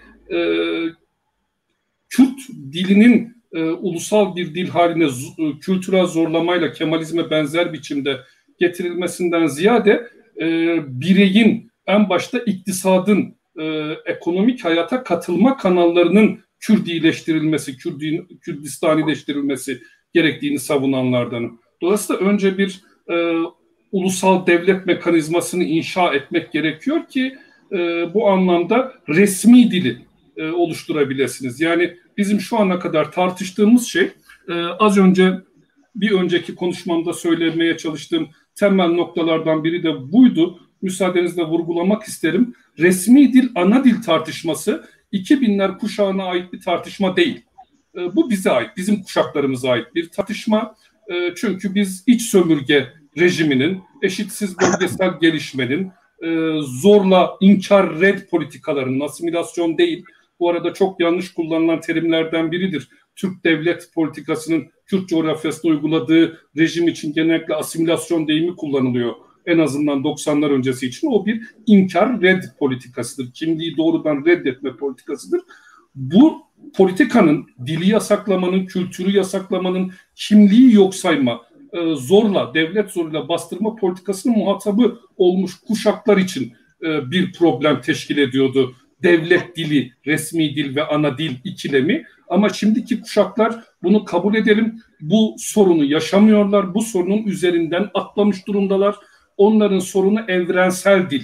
Nihayet Diyarbakır sokaklarındaki İngilizce kurslarını sayarsanız, Diyarbakır'daki özel okulların reklamasyonlarında, tanıtımlarında İngilizce eğitime yapılan vurguya bakarsanız bunu gözlemlersiniz. Çıplak gözle gözlemlemek mümkün. Hemen 75 metre yoldan stada çıkan yolda bir düğün salonu var. Bakın artık eskisi gibi 90'lardaki gibi Kürt kimliğini çağrıştıran isimler değil, Zana düğün salonu reklamda yapmış olduk ama birinin girişinde Wedding Hall yazıyor. Şu an en yeni düğün salonlarının birinde İngilizce Wedding Hall yazıyor.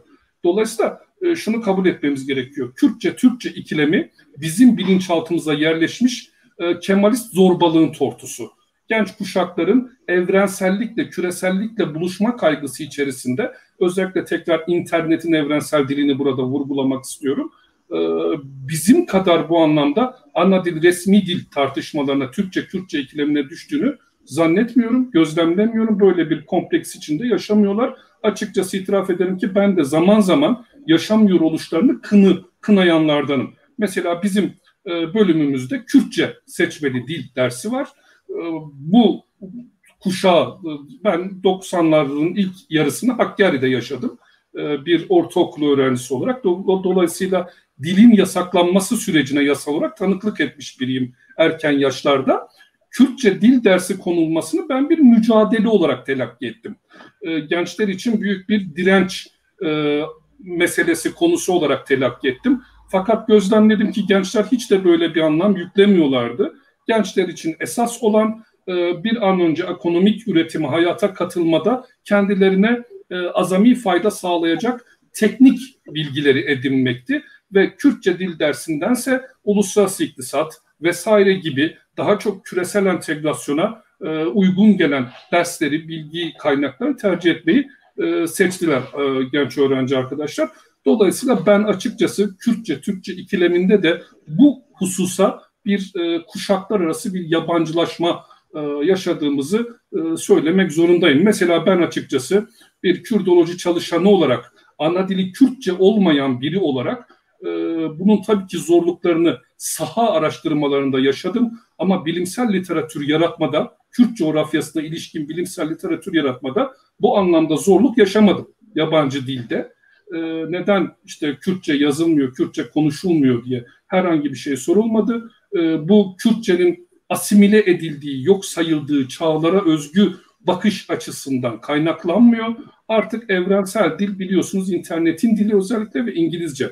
Burada sorunuza gelirsem iki temel faktör var.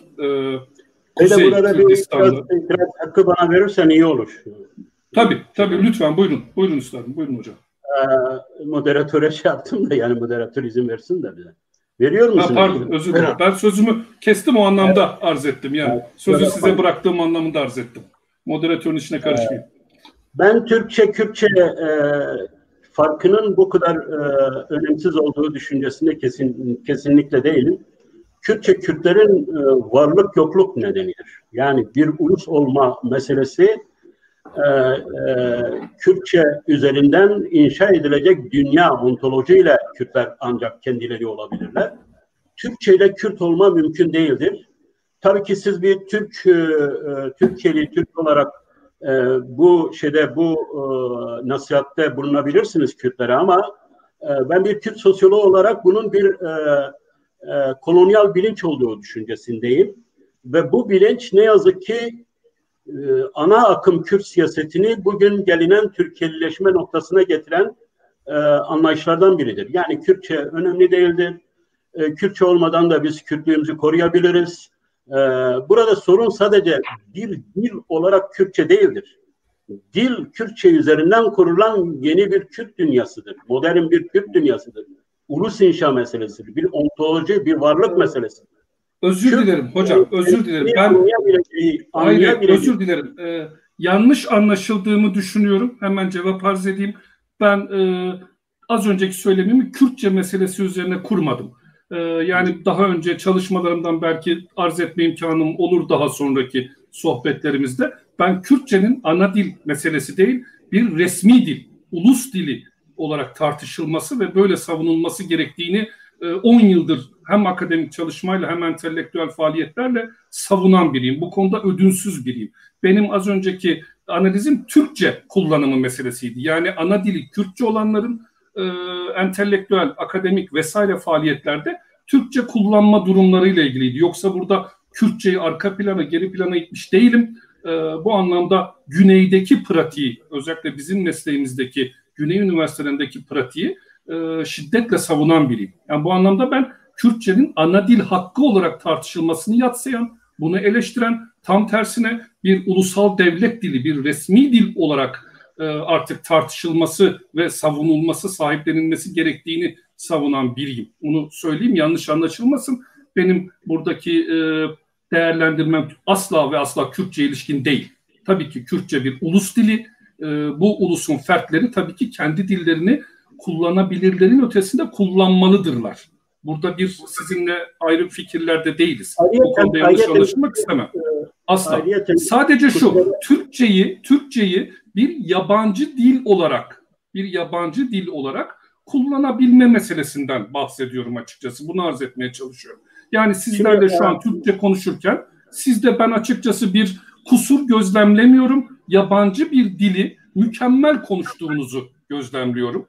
Bu benim için açıkçası çok da önemli bir dil yeteneği. Bunu bir asimilasyon meselesi olarak değerlendirmiyorum. Çünkü siz zaten bir resmi dile sahip ve onu mükemmelen kullanabilen insanlarsınız. Şu an beraber konuştuğumuz dil sizin için, sizin açınızdan bana göre yabancı bir dil ve bunu kullanabilme yeteneğinizi açıkçası önemsiyorum. Bunu vurgulamaya çalışıyorum. Vurgum Türkçe kullanabilme yeteneği üzerine.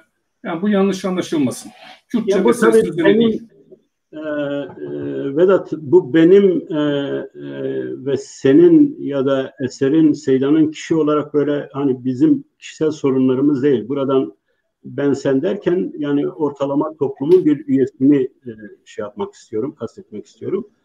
Şimdi bir Kürt normal ve iyi bir Türkçe konuşmak için çabalar, bütün çabası çok büyük bir sorundur, bir hayat sorunudur onun için bu. Ve o çaba içinde de dolayısıyla o kendi dilini ıskalar. Kürtçe böyle ıskalanıyor. Neden? Çünkü Seydan'ın sormuş olduğu bu etnik anlamda şey vardı. Kusura bakma Vedat sen sonradan devam edersin. Ben şeyi unuttum. Bu Kürtler uluslaşmazsa etnik grup olarak ortadan kalkarlar meselesi böyle bir şeydir. Türkiye'de Türklük bugün bir ayrıcalıktır, bir icazettir ve bu icazette herkes bu icazetten yararlanmak ister. Herkes bu icazeti kullanmak ister. Bu nedenle Kürtçe önemli bir kültürel sermaye gibi gözükmez Türkiye Türklük içinde ve oraya doğru yönelilir. Yönelirken de Kürtçe ıskalanır ve Kürtçe'nin ıskalandığı için ve burada da Kürtlerin asimilasyonuna araç olan bir durum yarattığı için dolayısıyla Kürt entelektüellerinin, Kürt yurtseverlerinin Kürtçe'ye bu kadar önem vermelerini şey etmemek lazım, küçümsememek lazım. Ayrıyeten akademik araştırmacılar için de bunu sadece yani Türk ya da Türkçe bilen araştırmacılar için demiyorum. Ben bunu şey için de söylüyorum. Yani hani diyorlar ya Kürt kökenli araştırmacılar. Şimdi bunlar da mesela Kürtçeyi kullanmıyorlar doğrusu. Yani şimdi yabancı araştırmacılar Kürtçeyi bugün Türkiye'deki bazı Kürt akademisyenlerden çok daha fazla, çok daha iyi kullanıyorlar. Çünkü Bu çok önemlidir. Yani buradaki bu ulusal kimlik meselesini bir yana bırakıyorum. Buradaki önemini bir yana bırakıyorum. Bir araştırmacı, bu mesela Yaşar Kemal'de çok önemli bir şeydir. Yaşar Kemal hani Kürt köylülerinin Kürtçenin içine girdiği zaman kendisini Kürtçe bildiğini önce belirtmez. Tercüman kullanır. Aslında kendisi Kürtçeyi biliyor. Tercümana anlattıklarıyla kendisine, yani Kürtçe söyledikleri arasındaki farkın ne kadar büyük olduğunu, yani Yaşar Kemal bir genç gazeteciyken hiç akademisyen olmadan çıkarabilmiş bir şeydir. Bu nedenle Kürt'ün Kürtçe anlatımıyla, kendisini anlatmasıyla o dünyaya girmemizle Türkçe olarak gidip onu tanımamız arasında da bence benim sahte bilinç dediğimle özgün bilinç arasındaki fark kadar bir yerde duruyor bence. Yani Kürtler üzerine çalışan herkesin iyi bir Kürtçe bilmesi gerekiyor. Türk olsun, Kürt olsun, yabancı olsun. Teşekkür ederim. Yaşar, bu dil konusunda fazla girmek istemedim. Çünkü Türkçe bir program yapıyorum. Bu tartışılan bir şey. Yani tartışılan bir şeye Türkçe bir program yapan birisi olarak şey yapmak istemiyorum ama bence ideolojik bir sorun. He? Aynı zamanda ideolojik bir sorun. Evet. Yani sosyolojik bir sorun. Evet, yani şöyle bir şey var. Yani şu açık, benim şeyim o, yani gözlemim de o, yaşadığımız da o. Yani Kürtçe bilmeyen, konuşmayan binlerce, milyonlarca insan var. Sonuçta biz burada bir şey anlatmaya çalışıyoruz, bir derdimiz var. Bu derdimizi, yani bu bir trajedik bir durumdur ama böyle böyle anlatabiliyorsak, bir de yollardan birisi buysa, böyle bir zorunluluk var. Yani ben böyle bakıyorum. Yoksa başka bir şeyim yok, başka bir derdim yok. Vedat Hocam, siz kaldığınız yerden... Ben Vedat'ın sözünü kesmiştim, Vedat Hoca'nın. Evet, lütfen, devam etsin. Ebe'yi kesti.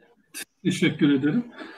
Ben tekrar ediyorum. Dil meselesi. Bir de şundan müdahale etmek istemedim. Yani sonuçta bazen yapıyorum ben orada. Yani bu moderatörlük işinde hani sonuçta bizler profesyonel değiliz yani.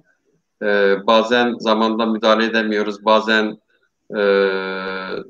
zamanında soruyu açamıyoruz. Oluyor böyle şeylerimiz yani. Bir de istedim ki şimdi bu nazik bir konu. Yani Vedat Hocam'ı çağırmışız, konuşuyor. İstedim ki kendisini yani ifade etsin. O da ifade etsin. Ama bu arada Yaşar Hocam da nazik bir konuya değindi. Yani ben de üzerine düşündüğüm bir konuya değindi. Türkçe program yapmak, Kürtçeden Türkçe programa geçmek falan. Öyle olunca ona da müdahale edemedim. Böyle bir durumda kaldım. Senin vereceğin karara var. Sen bilirsin. Yani ben Türkçe kullanılmasına karşı değilim ama ben gönül isterdi ki Seyda Alpşen Kürtçe program yapsın. Neyse, bu bir istek. Bu bir şey, eleştiri falan değil, bir istek. Mütefekkir. Buyurun hocam. Evet, ben tekrar ediyorum. Meseleye 12 Eylül öncesi iç sömürge tezleriyle bakmakta olmaya devam eden kuşağın bir üyesi olduğumu yineliyorum. Ama yeni kuşakların da dışında olduğum gerçeğini tekrar ediyorum. İyi örneklerinden biri, iyi insan sözünün üstüne gelir, Hakan Güzelsoy hocam.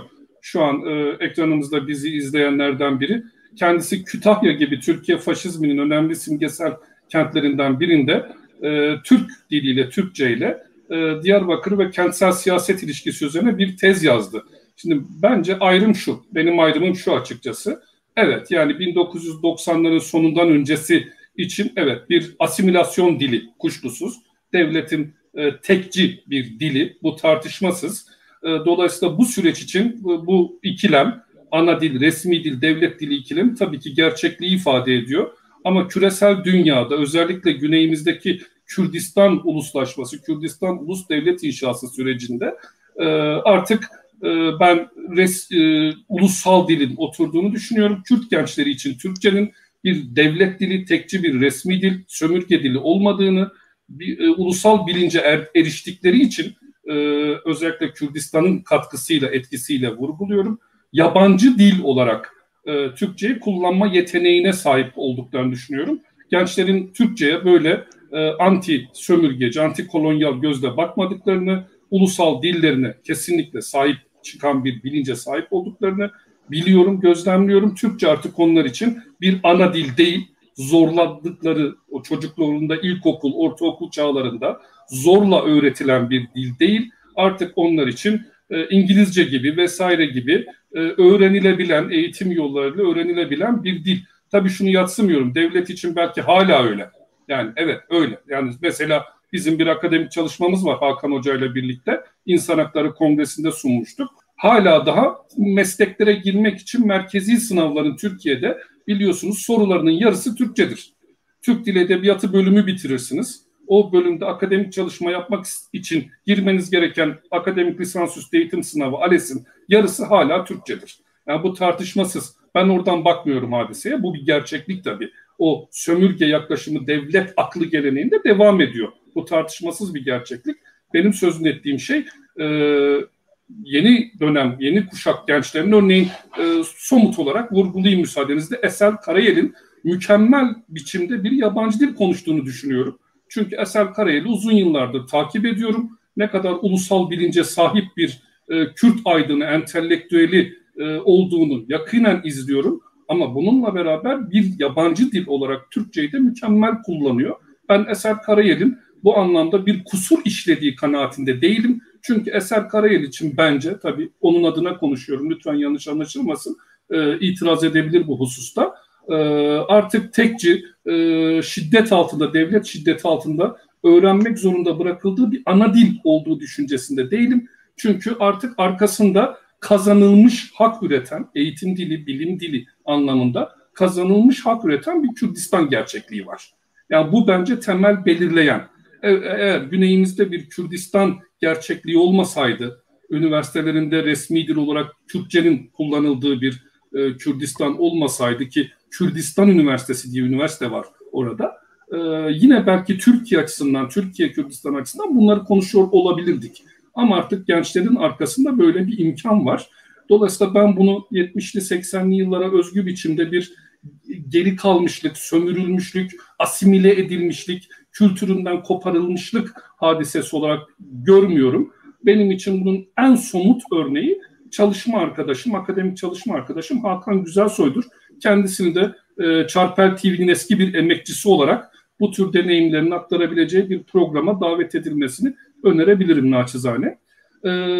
Kuzey Kürdistan hakkında entegrasyonla ilgili söyleyeceğim şunlar.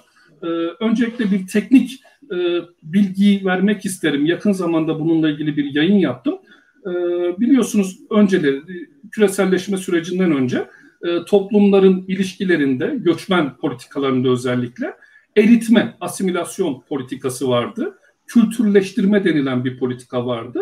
Ve bir de entegrasyon, integration. Ama entegrasyon zannediyorum farklı konuşuluyor programımızda. Entegrasyonda iki farklı toplum var ve bu iki farklı toplumdan birinin diğerine katılması gerekiyor. Diğerinin özelliklerini, kimliklerini benimseyerek ona katılması meselesine entegrasyon diyoruz. Dolayısıyla entegrasyonun özünde hala bir eritme var. Az önce bir yorumunda sevgili Ümit Yazıcıoğlu hocam beyan ettiler entegrasyonla ilgili riski. Entegrasyon artık eskimiş bir kavram toplumlar arası ilişkilerde. Artık kullandığımız kavram toplumsal uyum, social cohesion denilen iki toplumun özelliklerini koruyarak, kaybetmeksizin, yani bir toplumun diğerinin özelliğini benimseyerek değil, kendi özelliklerini, kendi etnokültürel kimliklerini, aidiyetlerini koruyarak karşılıklı yatay ilişkiler içerisinde ilişkiye geçmeleri hali bu. Mesela toplumsal uyuma iyi örneklerden biri bence yine güneyimizdeki Kürdistan meselesidir. Kürdistan'daki üniversitelerin küresel anlamda önemli marka üniversitelerde ilişkileri var. Ama burada sömürgeci, kolonyal bir yaklaşım yok. Bizim meslektaşlarımızdan birisi Kürdistan Üniversitelerinde siyaset bilim bölüm başkanı olan bir arkadaşımız şu an Harvard Üniversitesi'nde Kürdistan Üniversitesi adına çalışıyor. Sevgili Emel Elif Tuğdar, ismini de almış olalım. Ama burada bir kolonyal yaklaşım yok. Dolayısıyla anti-kolonyal yaklaşıma da ihtiyaç yok. İngilizceyle ya da Amerika'da çalışmakla ilgili bir tepkiselliğe gerek yok. Çünkü karşılıklı yatay ilişki var. Kürdistan'ın eğitim dili Kürtçedir. Yani Kürdistan üniversitelerinde Kürtçe eğitim yapılır. İngilizce de temel bir yabancı dil, evrensel dil olarak kullanılır. Dolayısıyla burada red inkar politikalarında, eritme politikalarında, asimilasyon politikalarında olduğu gibi hiyerarşik bir ilişki yok. İki uygarlık, iki dil, iki bilim dili arasında eşit ilişki var. Kürtçe eğitim yapan üniversitenin bir akademik personeli İngilizce eğitim yapan bir üniversite çalışma yapabiliyor. Nihayet biz de uluslararası kongrelere... Kuzey Kürdistan'la Türkiye arasında nasıl oluyor bu? Evet, oraya geleceğim. Ne yazık ki aynı durumu Kuzey'le ilgili söyleyemiyoruz. Ama değişen bir şey var. Bunu vurgulamak istiyorum. Değişen bir şey var. Türkiye her ne kadar tekçi, üniterist devlet geleneğini, tekçi kimlik geleneğini korumaya çalışıyorsa da politik olarak, devlet politikası, devlet geleneği anlamında, ama bir gerçeklik de var küreselleşme çağında. Türkiye de küreselleşme çağında. Yani bir Kuzey Kore örneğinde olduğu gibi kendisini küreselleşmenin dışındaymış gibi addetme imkanına sahip değil. 1945'ten bu yana çünkü Türkiye liberal Batı demokrasileri dünyasına eklemlenmiş bir ülke. Bu tartışmasız bir gerçeklik. Dolayısıyla kendi içine kapanıp işte 1925'lerdeki sevgili Osman Aydın'ın çok sloganvari bir tespiti var. Müthiş bir şey. Şark Islahat Planı Türk Devleti'nin Kürt anayasasıdır, Kürt politikasının anayasasıdır tespiti var. 1925 Şark Islahat Planı'nı aynen olduğu gibi yürütemezsiniz. Bu mümkün değil. Bakın ne diyordu? Kürtçe konuşan memur alınmaması. Ama bugün bizim çalıştığımız üniversitede Kürt dili kültürü yüksek lisans programı var. Bunun kağıt üstünde olduğunu da söyleyebilirsiniz tabii ama şimdi de var. Pişman gibi davranıyorlar. Evet tabii yani öğretim elemanlarını attılar, kurumları kapattılar. 2013'ten beri çok ciddi anlamda tabii geri gidiş var. Şunu söylemek istiyorum. Resmi açık politik anlamda sürdürülemez bir durum. Tekcilik, üniterizm. Şu anda yapılan şey ise bunun sivil topluma aktarımı. Sivil toplum tarafından süreklileştirilmesi, ikame edilmesi. Ben buna olumsuz tanımı adını veriyorum. Eskiden devlet politikası red ve inkar üzerineydi. Asimilasyon ve eritme değil. Red ve inkar. Kürt yoktur. Kürt Orta Asya'dan beraber geldiğimiz bir ırk kardeşimizdir vesaire yaklaşımı. Ama artık topluma bırakılan politikada özellikle ana akım medya tarafından bilinçaltı, nörolojik o kısmını üstada bırakıyorum. Sevgili Eser Karayel'e bırakıyorum. O benim alanım değil ama söylemek isterim. Çünkü siyasal iletişim çalışmalarımız var bu konuda. Devlet aklı tarafından toplum bilincinin Kürt kimliğinin olumsuz olarak tanınmasına dair bir örtülü politika var. Ve bu medya aracılığıyla yürütülüyor. Bunun temel kanalları, araçları var biliyorsunuz. Çok doğurganlık, kamu düzenini bozma, en başta terörizm olmak üzere tabii, feodal aile yapısı, suç işleme eğilimi, kaçak elektrik kullanımı, uyuşturucu satışı, üretimi gibi ana akım medya tarafından kurgulanıp medya kanalları yoluyla topluma yayılan bir bilinç kurgusu söz konusu. Buna olumsuz tanıma diyorum. Yani artık bir red inkar politikasının yerini alan bir Kürtler şu nedenle olumsuzdurlar politikası inşa ediliyor son 20 yıldır diyelim ve son 10 yıldır özellikle sosyal Yaşar medyada. Hocam geçen hafta Le Monde Diplomatik'te bir yazısı çıktı. Türk Devleti'nin Kürtleri tanımlama biçimini bu sözlerle formüle etmişti yani. Enteresan. Evet yani. Tabii bunu gözlemliyoruz. Bir örneğin ana akım polisiye dizilerinde genellikle kamu düzenini bozan suçları işleyenlere Kürdi isimler verilir. En başta Baran olmak üzere. Kürt oldukları söylenmese de giyimlerinden, Kürtçe'ye çalan bozuk Türkçelerinden onların aslında Kürt olduklarının ima edildiği bir iletişim, bilinçaltı iletişim politikası var. Toplamda bunun adı Kürt kimliğinin tanınması ama olumsuz tanınması, tekçi, üniterist yapının sürdürülebilmesi adına. Evet, Kürtler vardır ama olumsuz şahıslardır. Sosyal hayattan, siyasi hayattan, işte bürokratik hayattan, akademik hayattan soyutlanmaları gerekir. Olumsuz oldukları için. Örneğin bizim çalışmalarımızdan biri ana akım medyadaki Güneydoğu temalı dizilerdi.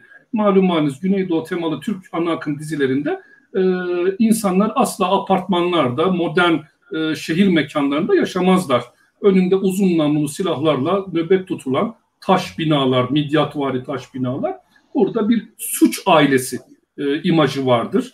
Feodal aile imajı vardır. İşte büyük annesiyle, babasıyla, gelinleriyle vesairesiyle gibi kurgularla sürekli işlenen bir olumsuz Kürt imajı üretiliyor ve topluma sosyal medya ve ana akım medya aracılığıyla dağıtımı yapılıyor. Birincisi bu. Yani az önce arz ettiğim Kürtlerin Türkiyeleşmesi anlamında toplumsal uyum, yani iki eşit ulus olarak birbirleriyle kendi özelliklerini, kimliklerini koruyarak iletişime geçmelerinin önünde bir engelleme olarak, yani Kürtleri tekrar klasik entegrasyona davet etme, Türk kimliğinin özelliklerini, dilini, politikasını vesairesini benimseyerek Türk kimliğine, Türkiye'ye entegre olmaya davet etme politikalarının birincisi olumsuz tanıma. Buraya bırakıyorum. Bir diğeri de gönüllü asimilasyon. Özellikle bölgede uygulanan, az önce arz ettiğim işte dil politikaları. Bunun en iyi örneklerinden biri de Diyarbakır örneğinde özel okullaşma politikası. Yani bu genellikle ticari bir mesele olarak, ticari bir dalga olarak değerlendirilir. Ama aslında bu yatılı bölge ilköğretim okulları, köy enstitüleri örneğinde olduğu gibi bir kültürel işgal hareketi olarak söylenebilir. Bir gönüllü asimilasyon yaratma hareketidir. Burada 3 temel politik ayak var bu politikada. Birincisi apolitikleştirmedir. Yani Kürt kimliğinin 1950'lerin sonundan itibaren ürettiği, geliştirdiği, tabii burada geçmişi yadsımıyorum, yanlış anlaşılmasın. İstanbul'daki Jön Kürtleri, işte 1925 hareketini, 1949'lardaki hareketi yadsımıyorum ama modern bir ideoloji anlamında söylüyorum. Kürt hareketinin başlı başına bir Kürt siyasi hareket olarak ortaya çıkışını kastediyorum. Günümüze kadar taşıdığı politik kimliği, Kürt politik kimliğinin, ki genellikle solla ilişkilidir bu, 78 kuşağı itibarıyla, azınlık biçimde de Kürt İslamcılığı, Kürt ulusalcı hareketleri de oldu ama genel olarak Kürt solu diyebileceğimiz bir iklimdir bugüne kadar gelen. Bir kere bunun tasfiyesi, apolitikleştirme, lümpenleştirme, 30 yaş altı kuşağa sunulan temel politika, kültürel politika budur. Alternatif bir politik iklim oluşturma, muhafazakar seçenek yaratma bunlardan biridir. Türk soluna entegrasyon politikası, HDP'nin güttüğü Türkiyeleşme politikası bunlardan biridir. Yani Kürt politik geleneğiyle yeni kuşakların arasını açmak, onları Kürt siyaseti, ulusal siyaset anlamında apolitikleştirip alternatif, Türkiye, tekrar altını çiziyorum, entegre olabilecekleri bir politik iklime eklemlendirme politikasıdır. İkincisi belleksizleştirmedir. Hafızasızlaştırma anlamında. Bu da yine Kürtlükle ilgili tabii ister istemez coğrafyanın tarihini soyutlamadır.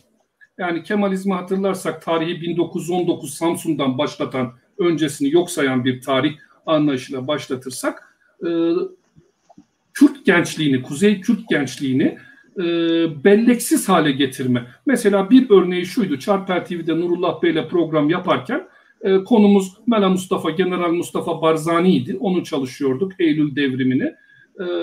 Bir mesaj geldi bana benimle ilgili. Dedi ki işte çok anlatıyorsun vesaire de daha adamın adını bile bilmiyorsun. Onun adı Mustafa değil Mesut.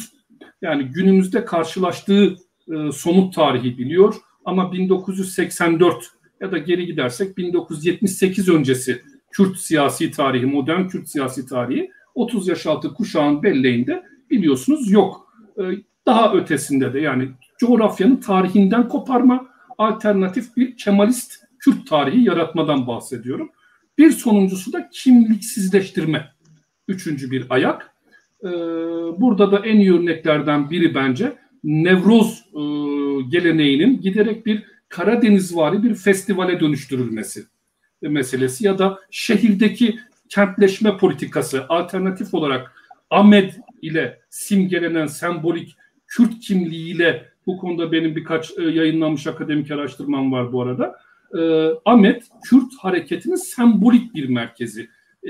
Diğer coğrafyayla karşılaştırdığımızda Ahmet'in özel bir yeri var. Cezaevi deneyiminin bunda payı var kuşkusuz. 25 hareketinin payı var. Çok uzatmıyorum. DDKO merkezinin burada olmasının payları var. Alternatif bir kimlik üretimi. Peygamberler şehri. Urfa içinde, Diyarbakır içinde vurgulanan, kamu politikalarıyla desteklenen, işte caddelerde şimdi ışıklı yazılarla gözlemliyoruz. Alternatif bir Kürt kimliği üretimi. Türklükle uzlaşabilir, tekrar ediyorum, Türklüğe entegre olabilir. Dini kanallardan, özellikle dini hassasiyetlerle, ümmet kardeşliğiyle Türk kimliğine entegre olabilme ihtimali olan, böyle bir kapasitesi olan, benim çalışmalarımda makbul Kürt dediğim bir kimlik. Yani tekci, üniter kimlikle çatışmayan bir yapı. İşte 90'larla karşılaştırdığımızda çocuğunuzun adını Kürtçe koyabilirsiniz. Artık böyle bir hakkınız ve imkanınız var. Bu hakkı elde etmiş durumdasınız. Benim öğrencilerimin çoğunun adı Kürdidir. Ama bununla beraber çocuğunuzu KPSS dershanesine yollamak durumundasınızdır. Yani entegrasyona da rıza göstermiş durumdasınızdır. Ekonomik veya kültürel nedenlerle. Dolayısıyla devletle ya da tekci rejimle, Kemalist rejimle, Kemalist kimlik rejimiyle çatışmayan, politik tarafları törpülenmiş, aynı siyasal İslamcılıkta olduğu gibi, nasıl siyasal İslamcılık muhafazakar demokrasiye 28 Şubat darbesiyle evrildiyse, buradaki politik, ulusal Kürt kimliği de makbul, zararsız, törpülenmiş bir Kürt kimliğine dönüştürülüyor.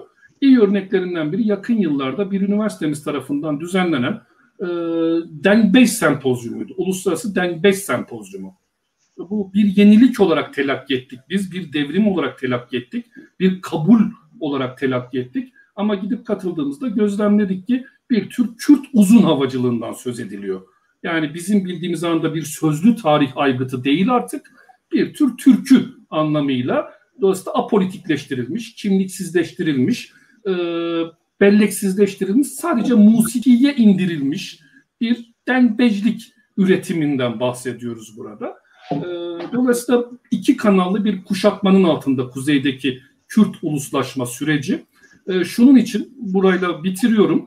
Kürt uluslaşma süreci kuzeyde Türk devletinin kendi sınırları içerisinde müdahale edebileceği imkanların dışında gelişti, biliyorsunuz. Özellikle Kobane direnişinin ve zaferinin moral motivasyon etkisi, Şengal trajedisi, Kürdistan devletleşme sürecinin yine teşvik edici etkisiyle, yani kendi sınırlarının dışında gelişen bir ulusal duygu bütünleşmesiyle başlayan bir süreçti. Dolayısıyla devlet zoruyla, klasik Kemalist anlamda şiddetle bastırılamayacak bir şeyin kültürel, Althusseryan anlamıyla ideolojik hegemonya araçlarıyla engellenmeye çalışılması söz konusu. Bir yandan rızaya, Gramscian anlamda siz söz ettiniz, toplumsal rızaya sunulan bir makbul Kürt kimliği var. Toplumun benimsemesi beklenen bir makbul Kürt kimliği var. Bir yandan da öte yanda ana akım medya, kültürel araçlar ve özellikle sosyal medya üzerinden işlenen bir belleksizleştirme politikası var bu anlamda. Dolayısıyla benim vurgum burada şu, son olarak, bu bir güncel deyimiyle toplumsal uyum projesi değil. HDP'nin ileri sürdüğü gibi Kürt ve Türk halklarının, uluslarının iki eşit ulus olarak karşılaşıp müzakere edip ortak vatan, demokratik cumhuriyette beraber yaşayabilecekleri bir proje değil. Kürt ulusunun Türk ulusuna özgü özellikleri benimseyerek, başta dil olmak üzere tabii, politika olmak üzere, Türk ulusuna entegre olma projesidir bu anlamda. Dolayısıyla işte Osman Aydın'ın ifade ettiği şark ıslahat planının küreselleşmenin koşullarına, liberal demokrat koşullarına uyarlanmış bir hali. Devlet eliyle değil de sanki toplum eliyle yürütülüyormuş gibi uygulanan esasen bir proje. Biraz uzattım. Çok teşekkür ederim. Teşekkür ederim. Zaten Sanıyorum artık son cümlelerinizi alacağım. Tabii Kekeser, yani onun konuşma hakkı baki. Epey de bekledi. Yani bu hani bu ideolojik hegemonya dediğimiz kavram, Vedat Hocam da vurguladı. Bir rıza da yaratıyor karşısında. İdeolojik hegemonya öyle bir şekilde işliyor. Yani sizce e, buna karşı bir, yani Kürtler, Kürt Ulusal Hareketi, Kürt ulusalcılığı bir barikat dili oluşturabilir mi? Bununla e, uğraşacak bir mekanizma, bir dil yaratabilir mi? Nasıl yaratabilir böyle bir dil?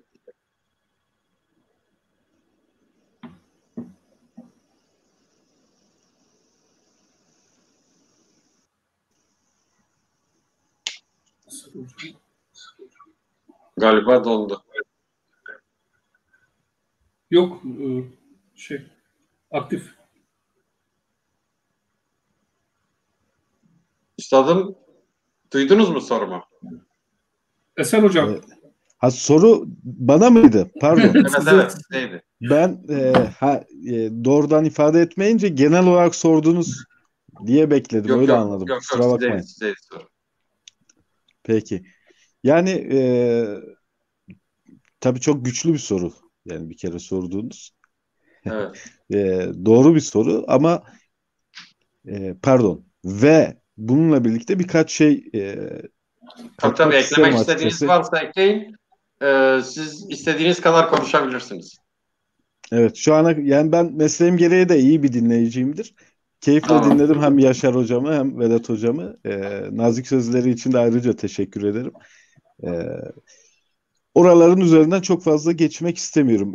Dil konusunda özellikle hani psikoloji bilimi açısından bir bilgi paylaşayım. Yabancı dilde çalışırken, konuşurken, tartışırken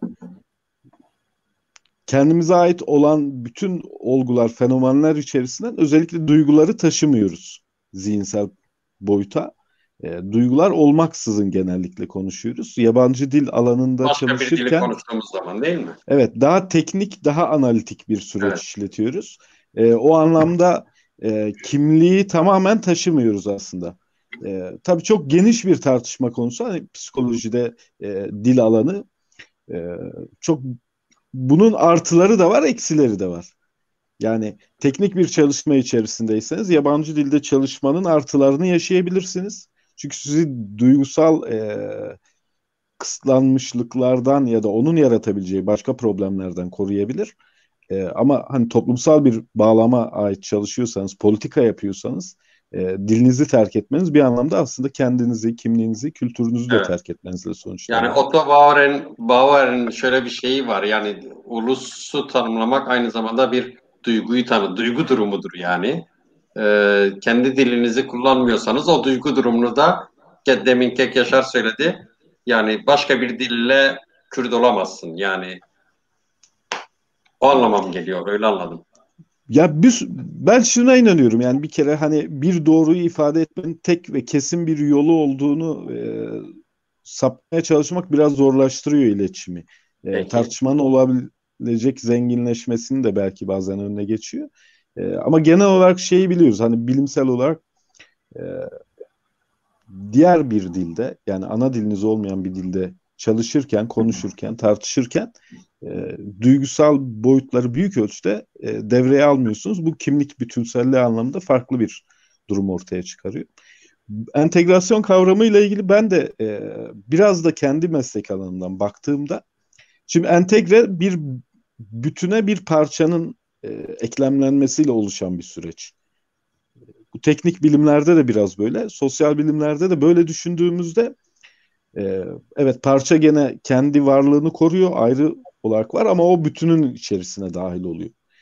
O anlamda az önce Vedat Hocam'ın söylediği bağlamı biraz daha ben de düşündüm bir yandan. Hakikaten toplumların birlikte eşit koşullarda yaşayabildiği başka kurguları bu çağda zaten düşünmek durumundayız. Lakin bununla birlikte entegrasyon kelimesi ve onun çağrıştırdığı şeylere olan direncimiz daha çok bunun Türkiye Kürdistan'daki siyasal, hakim siyasi çevrenin başka yerlere doğru sürüklediği bir hikayeden bahsediyoruz. Oradan geliyor tepkisel yanlarımız.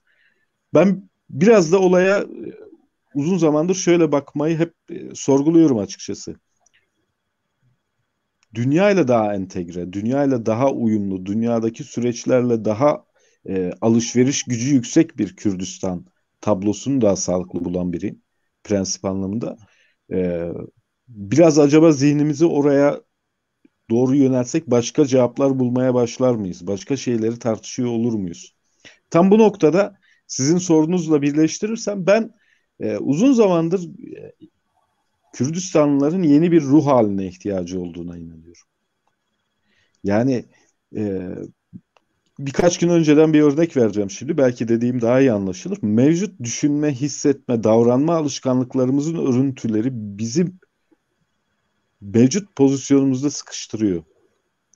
Bakın, Kürdistan bayrağıyla ilgili aynı gün iki haber gördük. Çoğunluk ikincisini görmedi. Biri işte Bağdat'ta Kürdistan Demokrat Partisi'nin ofisinin yakılması ve Kürdistan bayrağının da yakılması. Diğeri İstanbul'da küresel barış zinciri etkinliğinde Kürdistan bayrağının Türk bayrağıyla, Filistin bayrağıyla, Amerikan bayrağıyla, diğer milletlerin bayrağıyla eşit bir şekilde aynı ortamda bulunmasıydı. Şimdi insan zihni psikoloji bilmiyor. Alandaki araştırma. Şöyle bir boyut var. Araştırmalar insan zihninin negatif odaklı olduğunu hep söyler. Önce negatif olanı fark eder. Şimdi bakın aynı gün iki tane olay. Birisiyle ilgili belki yüz binlerce paylaşım yapıldı. Küfredenler, kızanlar, sövenler, siyasi partiler bildiriler, üst üste yayınladılar. Diğerinden hemen kimse fark etmedi bile, görmedi bile. Olumlu olana dikkat. Şimdi yeni bir ruh hali derken bir kere siyaset yapan, akademik anlamda Kürdistan'la ilgili her olguyla ilgilenen insanların biraz artık mantalite, yaklaşım, dünyayı algılama, kendini algılama, dünya ile kendisi arasındaki ilişkileri algılama boyutunda çok şeyin değiştirmemizde fayda olduğuna inanıyorum. Yeni bir ruh halinden önce ben bunu kastediyorum. Ve çok başka bir çağdayız. Japonların çok ünlü bir atasözü var. Dünün güneşiyle bugün çamaşırını kurtamaz. Bambaşka bir çağa girdik.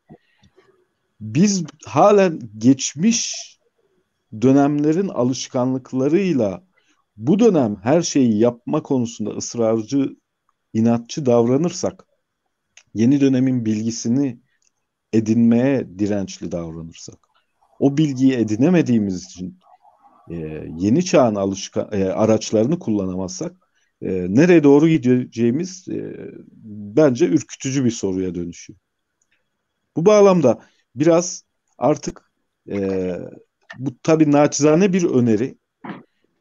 Siyaseti düşünme, kimliğimizi düşünme, dünyayla, diğer kimliklerle, diğer ülkelerle, milletlerle, devletlerle ilişkilerimizi düşünme şeklimizi bile bence gözden geçirme cesaretine ihtiyacımız olduğu bir zamandan geçiyoruz. Çünkü az önce sorduğunuz sorunun içerisinde aktör olarak tanımlayabileceğimiz kim varsa, kişi ya da kurum ya da örgüt ya da parti olarak mevcut teknolojik devrimin, dünyadaki ekonomik değişimin önünde 10 yıldan fazla ömrü olabileceğini düşünmüyorum açıkçası. Bu alışkanlıklar, bu iş yapma davranışları, bu örgüt kurma, işte kurumsallaşmaya inatla direnmek ve benzeri bir sürü şeyi bir araya getirdiğimizde baktığım zaman bu değişimden geriye bu Kürt örgütlerinin, partilerin hiçbirinin kalabileceğini zannetmiyorum açıkçası. Mümkün görünmüyor. Ekonomi alanıyla ilgilenmiyor. Kürdistan siyasetiyle ilgilenen aktörlerin hiçbirisi. Eğitim alanıyla hiçbirisi ilgilenmiyor. Sağlık alanıyla hiçbirisi ilgilenmiyor. Vesaire. Buraları tabii ben de şu an negatife değil, pozitife odaklanma taraftarı. Buraları biraz gündemin öncelikli sıralarına doğru acaba taşısak,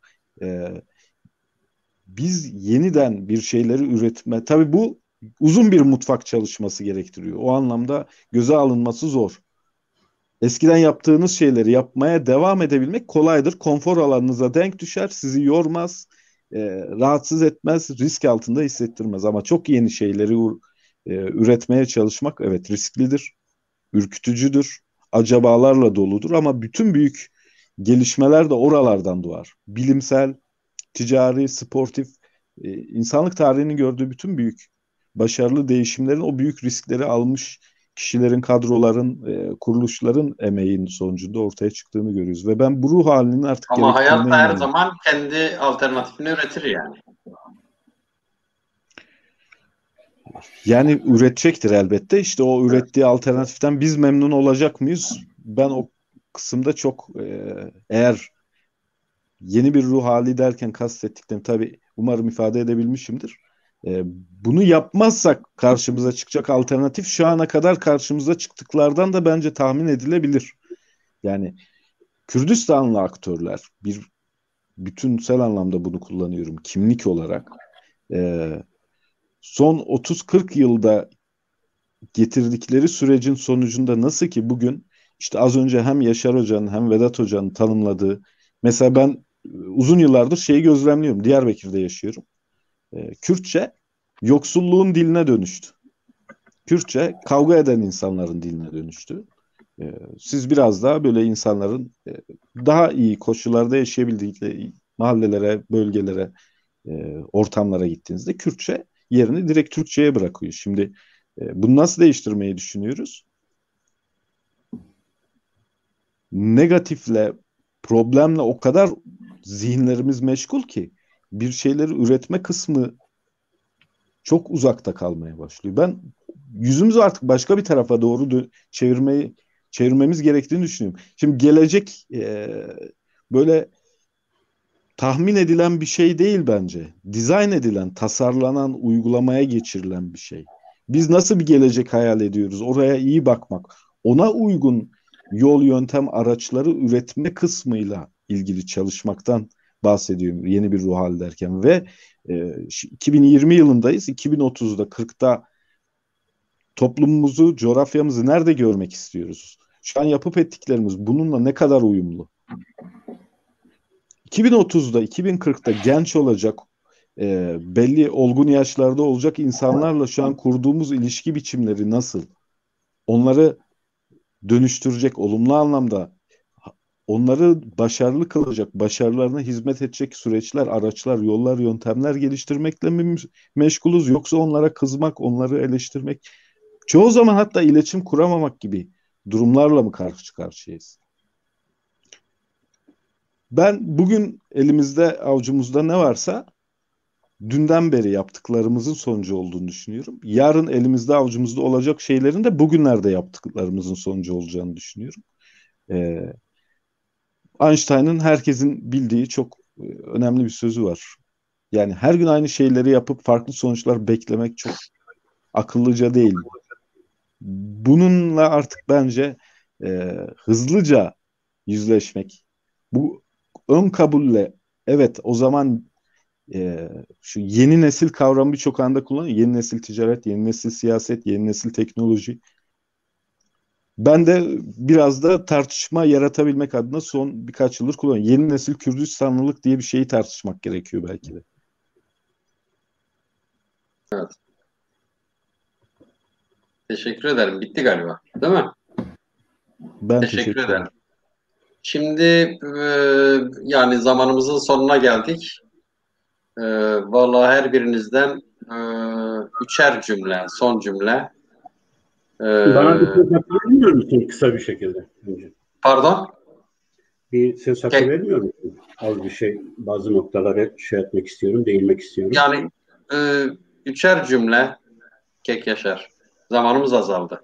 Üçer cümle ama şimdi burada gerçekten ben bu konuşmadan çok memnun oldum. Ama yani birçok sorun ortaya koyuyor. Evet, çok yani koyuyor. Haftada 2 program yapıyoruz Kek Yaşar. Orada işlersin bunları. Evet, zaten ben onun için not aldım. Bunu bu anlamda diyorum, benim için faydalı. İşlersin, güzel olur. Ama birkaç noktayı belirtmek istiyorum. Çünkü ciddi sorunlar. Bir kere Türkiye'lilik içinde, Türkiye'de Kürtlerin gönüllü asimile oldukları diye bir kavramı kabul etmek istemiyorum. Buna itirazım son derece tarihsel, sosyolojik. Türkiye'liliği ben kolonyal bir sistem olarak alıyorum ve bu 200 yıldır Kürtler üzerine uygulanan baskıyı sadece fiziki bir şiddet anlamında değil, simgesel şiddetin sistematiğini gündelik yaşamımızda görmemiz lazım. Ne zaman gönüllü bir asimilasyon olabilir? Kürtçe eğitim, Kürtçe özgür olur. Türkçe ile birlikte aynı eğitim meydana gelir ve Kürtler burada Türk Kürdü için bunun olması aslında yine tarihsel olarak bir haksızlıktır ama diyelim ki Hevler'deki bir Kürt yani bugün o Türk dizilerini izliyor, Türkiye'ye gidip geliyor, şey yapıyor. Eğer Hevler'deki bir Kürt Türk olmaya gönüllü olarak karar veriyorsa belki bunu biraz anlarım. Ama Türkiye'deki Kürt kesinlikle Türkiye kolonyal eğitim sisteminin simgesel şiddeti dahilinde Türkleşiyor. Evet, o rıza ama o rızayı üreten simgesel hegemonik şiddettir. Bundan sadece asimilasyonu sadece fiziki şiddet olarak anlamayalım. Türkiye toplumunun Kürtleri asimile yok etme stratejisi esas olarak asimilasyona dayanır. İnkara da değil. İnkar ve katliam, Kürtlerin inkar ve katliamı sadece uç noktalara geldiği zaman artık kriz anlarında meydana gelmiştir. Yani Ermenilerin soykırımı gibi toptan hadi yok edelim meselesinde değil. Neden? Çünkü Müslümanlıktan, Osmanlıktan gelen bir durum var. Yani Kürtler müstekbel Türk olarak görülmüşlerdir. Ve yaratılan o sistem, hiyerarşik sistemde de, ulus ve etnisite hiyerarşik sisteminde de, ulus ve o ulusun dili her zaman için üstündür. Yani Türkçe her zaman için bir icazet dilidir. İcazet dili olarak simgesel bir şiddet olarak Kürt insanına dayatılır. Bu anlamda katiyen bu şeye katılmak hiçbir argümanı yoktur. Kürtler üzerinde simgesel şiddet Türkiye'de sistematiktir. Bunu da simgesel şiddeti de bir zorunlu rıza üreten bir durum olarak. İkinci bir durum şöyle söyleniyor. Şimdi biraz önce bir takipçinin şeyinde gördüm, notunda gördüm. Yani işte bu kolonyal meseleyi bırakın, bu postkolonyal bilinç falan bunu bırakın. Zaten Kürtler işte siyasallaşıyor. Bu yeter bize. Yani bu bir dekolonyal durumdur. Yani bu sömürgecilik teorilerini bırakın. Biz postkolonyal duruma Kürtlerin geldiğini ben düşünmüyorum. Bu bir asimilasyonist politikadır. Kürtleri asimile etme politikasıdır. Geçen ulus etnisite meselesinde çok uygun bir şekilde ulusun Kürtçe neteve kavramının nereden geldiğini izah ettim. Neteve neviden gelir, nevi torun demektir ve torun da eğer Kürtleşmemişse, eğer onun dili, kültürü Kürt değilse Kürtlerin ulus olarak ayakta kalması, hatta etnisite olarak ayakta kalması imkansızdır. Ben Türkiye Devleti'nin de zaten böyle bir stratejiye, böyle bir gizli destura sahip olduğunu düşünüyorum Türklük Sözleşmesi içinde. Türklük Sözleşmesi'nde gerçekten eğer bu kuşak değilse gelecek kuşak değilse bir dahaki kuşakta Kürtlerin çocuklarını, torunlarını biz kültürel olarak, dil olarak alırız ve bunu aldıktan sonra onlar istedikleri kadar siyasal isyan etsinler, istedikleri kadar siyasal olarak dirensinler. Artık o direniş Türklük dairesi içinde bir direniştir. Türklük dairesi dışında bir direniş yoktur. Kürtler ulus olmaktan düşürülmüşlerdir. Kürtler ulus olarak düşürülürse, şimdi senin başlık konuna geliyorum. Yani aslında eğitilmişlerdir ama aydınlanmamışlardır. Çünkü ben asimile olan Kürdün özne olduğunu düşünmüyorum. Yani gönüllü olmadığı için özne olduğunu düşünmüyorum. Bir köledir. Köle olarak Türkler içinde kalacaktır. Belli bir kuşak sonra belki gerçekten Türkleşecektir. Türk olduğunu da bilecek. Belki Kürt kökeni olduğunu da bilmeyecek ama devlet onun sicilini tutmuştur. O devletin elinde o kim nereden geldiği bilinmiyordur. Burada Türkçe'ye önem veriliyor. Hayır arkadaşlar. Türkçe her zaman için bir Kürtle Türk'ün Türkçe bir hiyerarşi yaratacaktır ikisi karşısında. Ve o hiyerarşide de Kürt bendes olacaktır. Altta olan olacaktır. Hiçbir zaman, şimdi Yaşar Absalamoğlu'na bakma, esere bakma.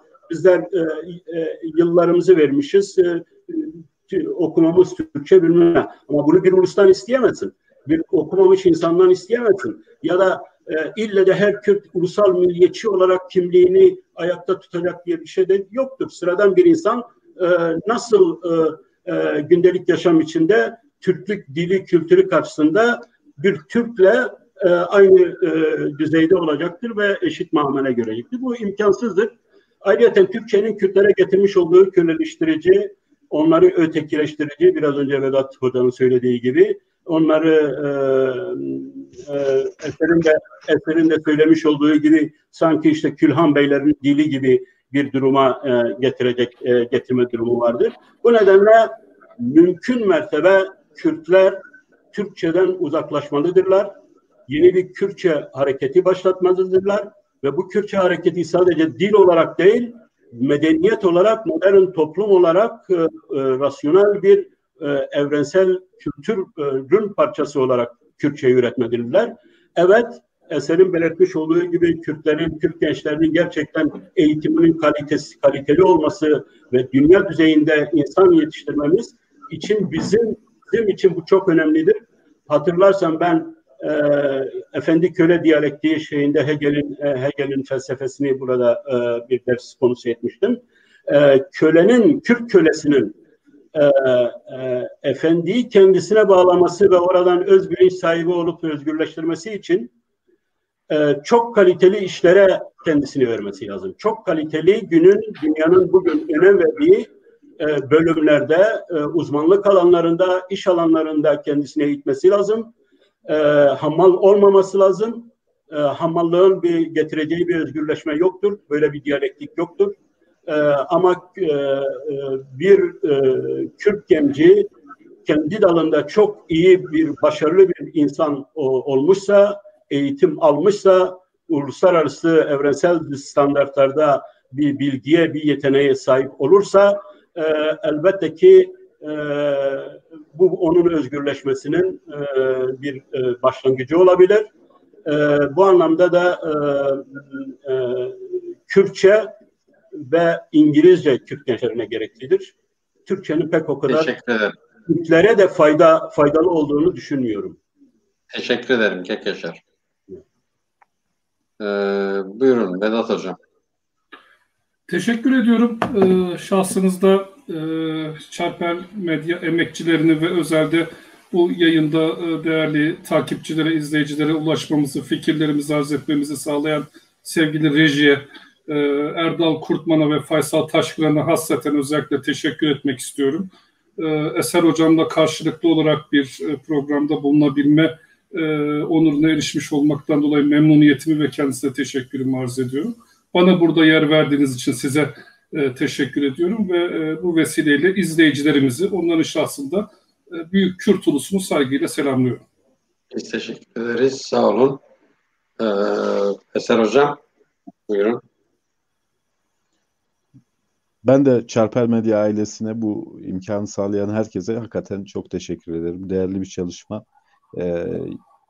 Yaşar Hocam ve Vedat Hocam'ı tekrar dinlemek, çok şey öğrenme şansım oldu bir kez daha. Bu da çok değerli, keyifliydi benim için. Sağ olun, var olun.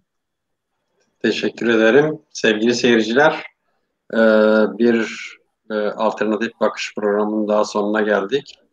Önümüzdeki hafta Amerika'dan bir misafirimiz olacak. Amerikan seçimlerini konuşacağız.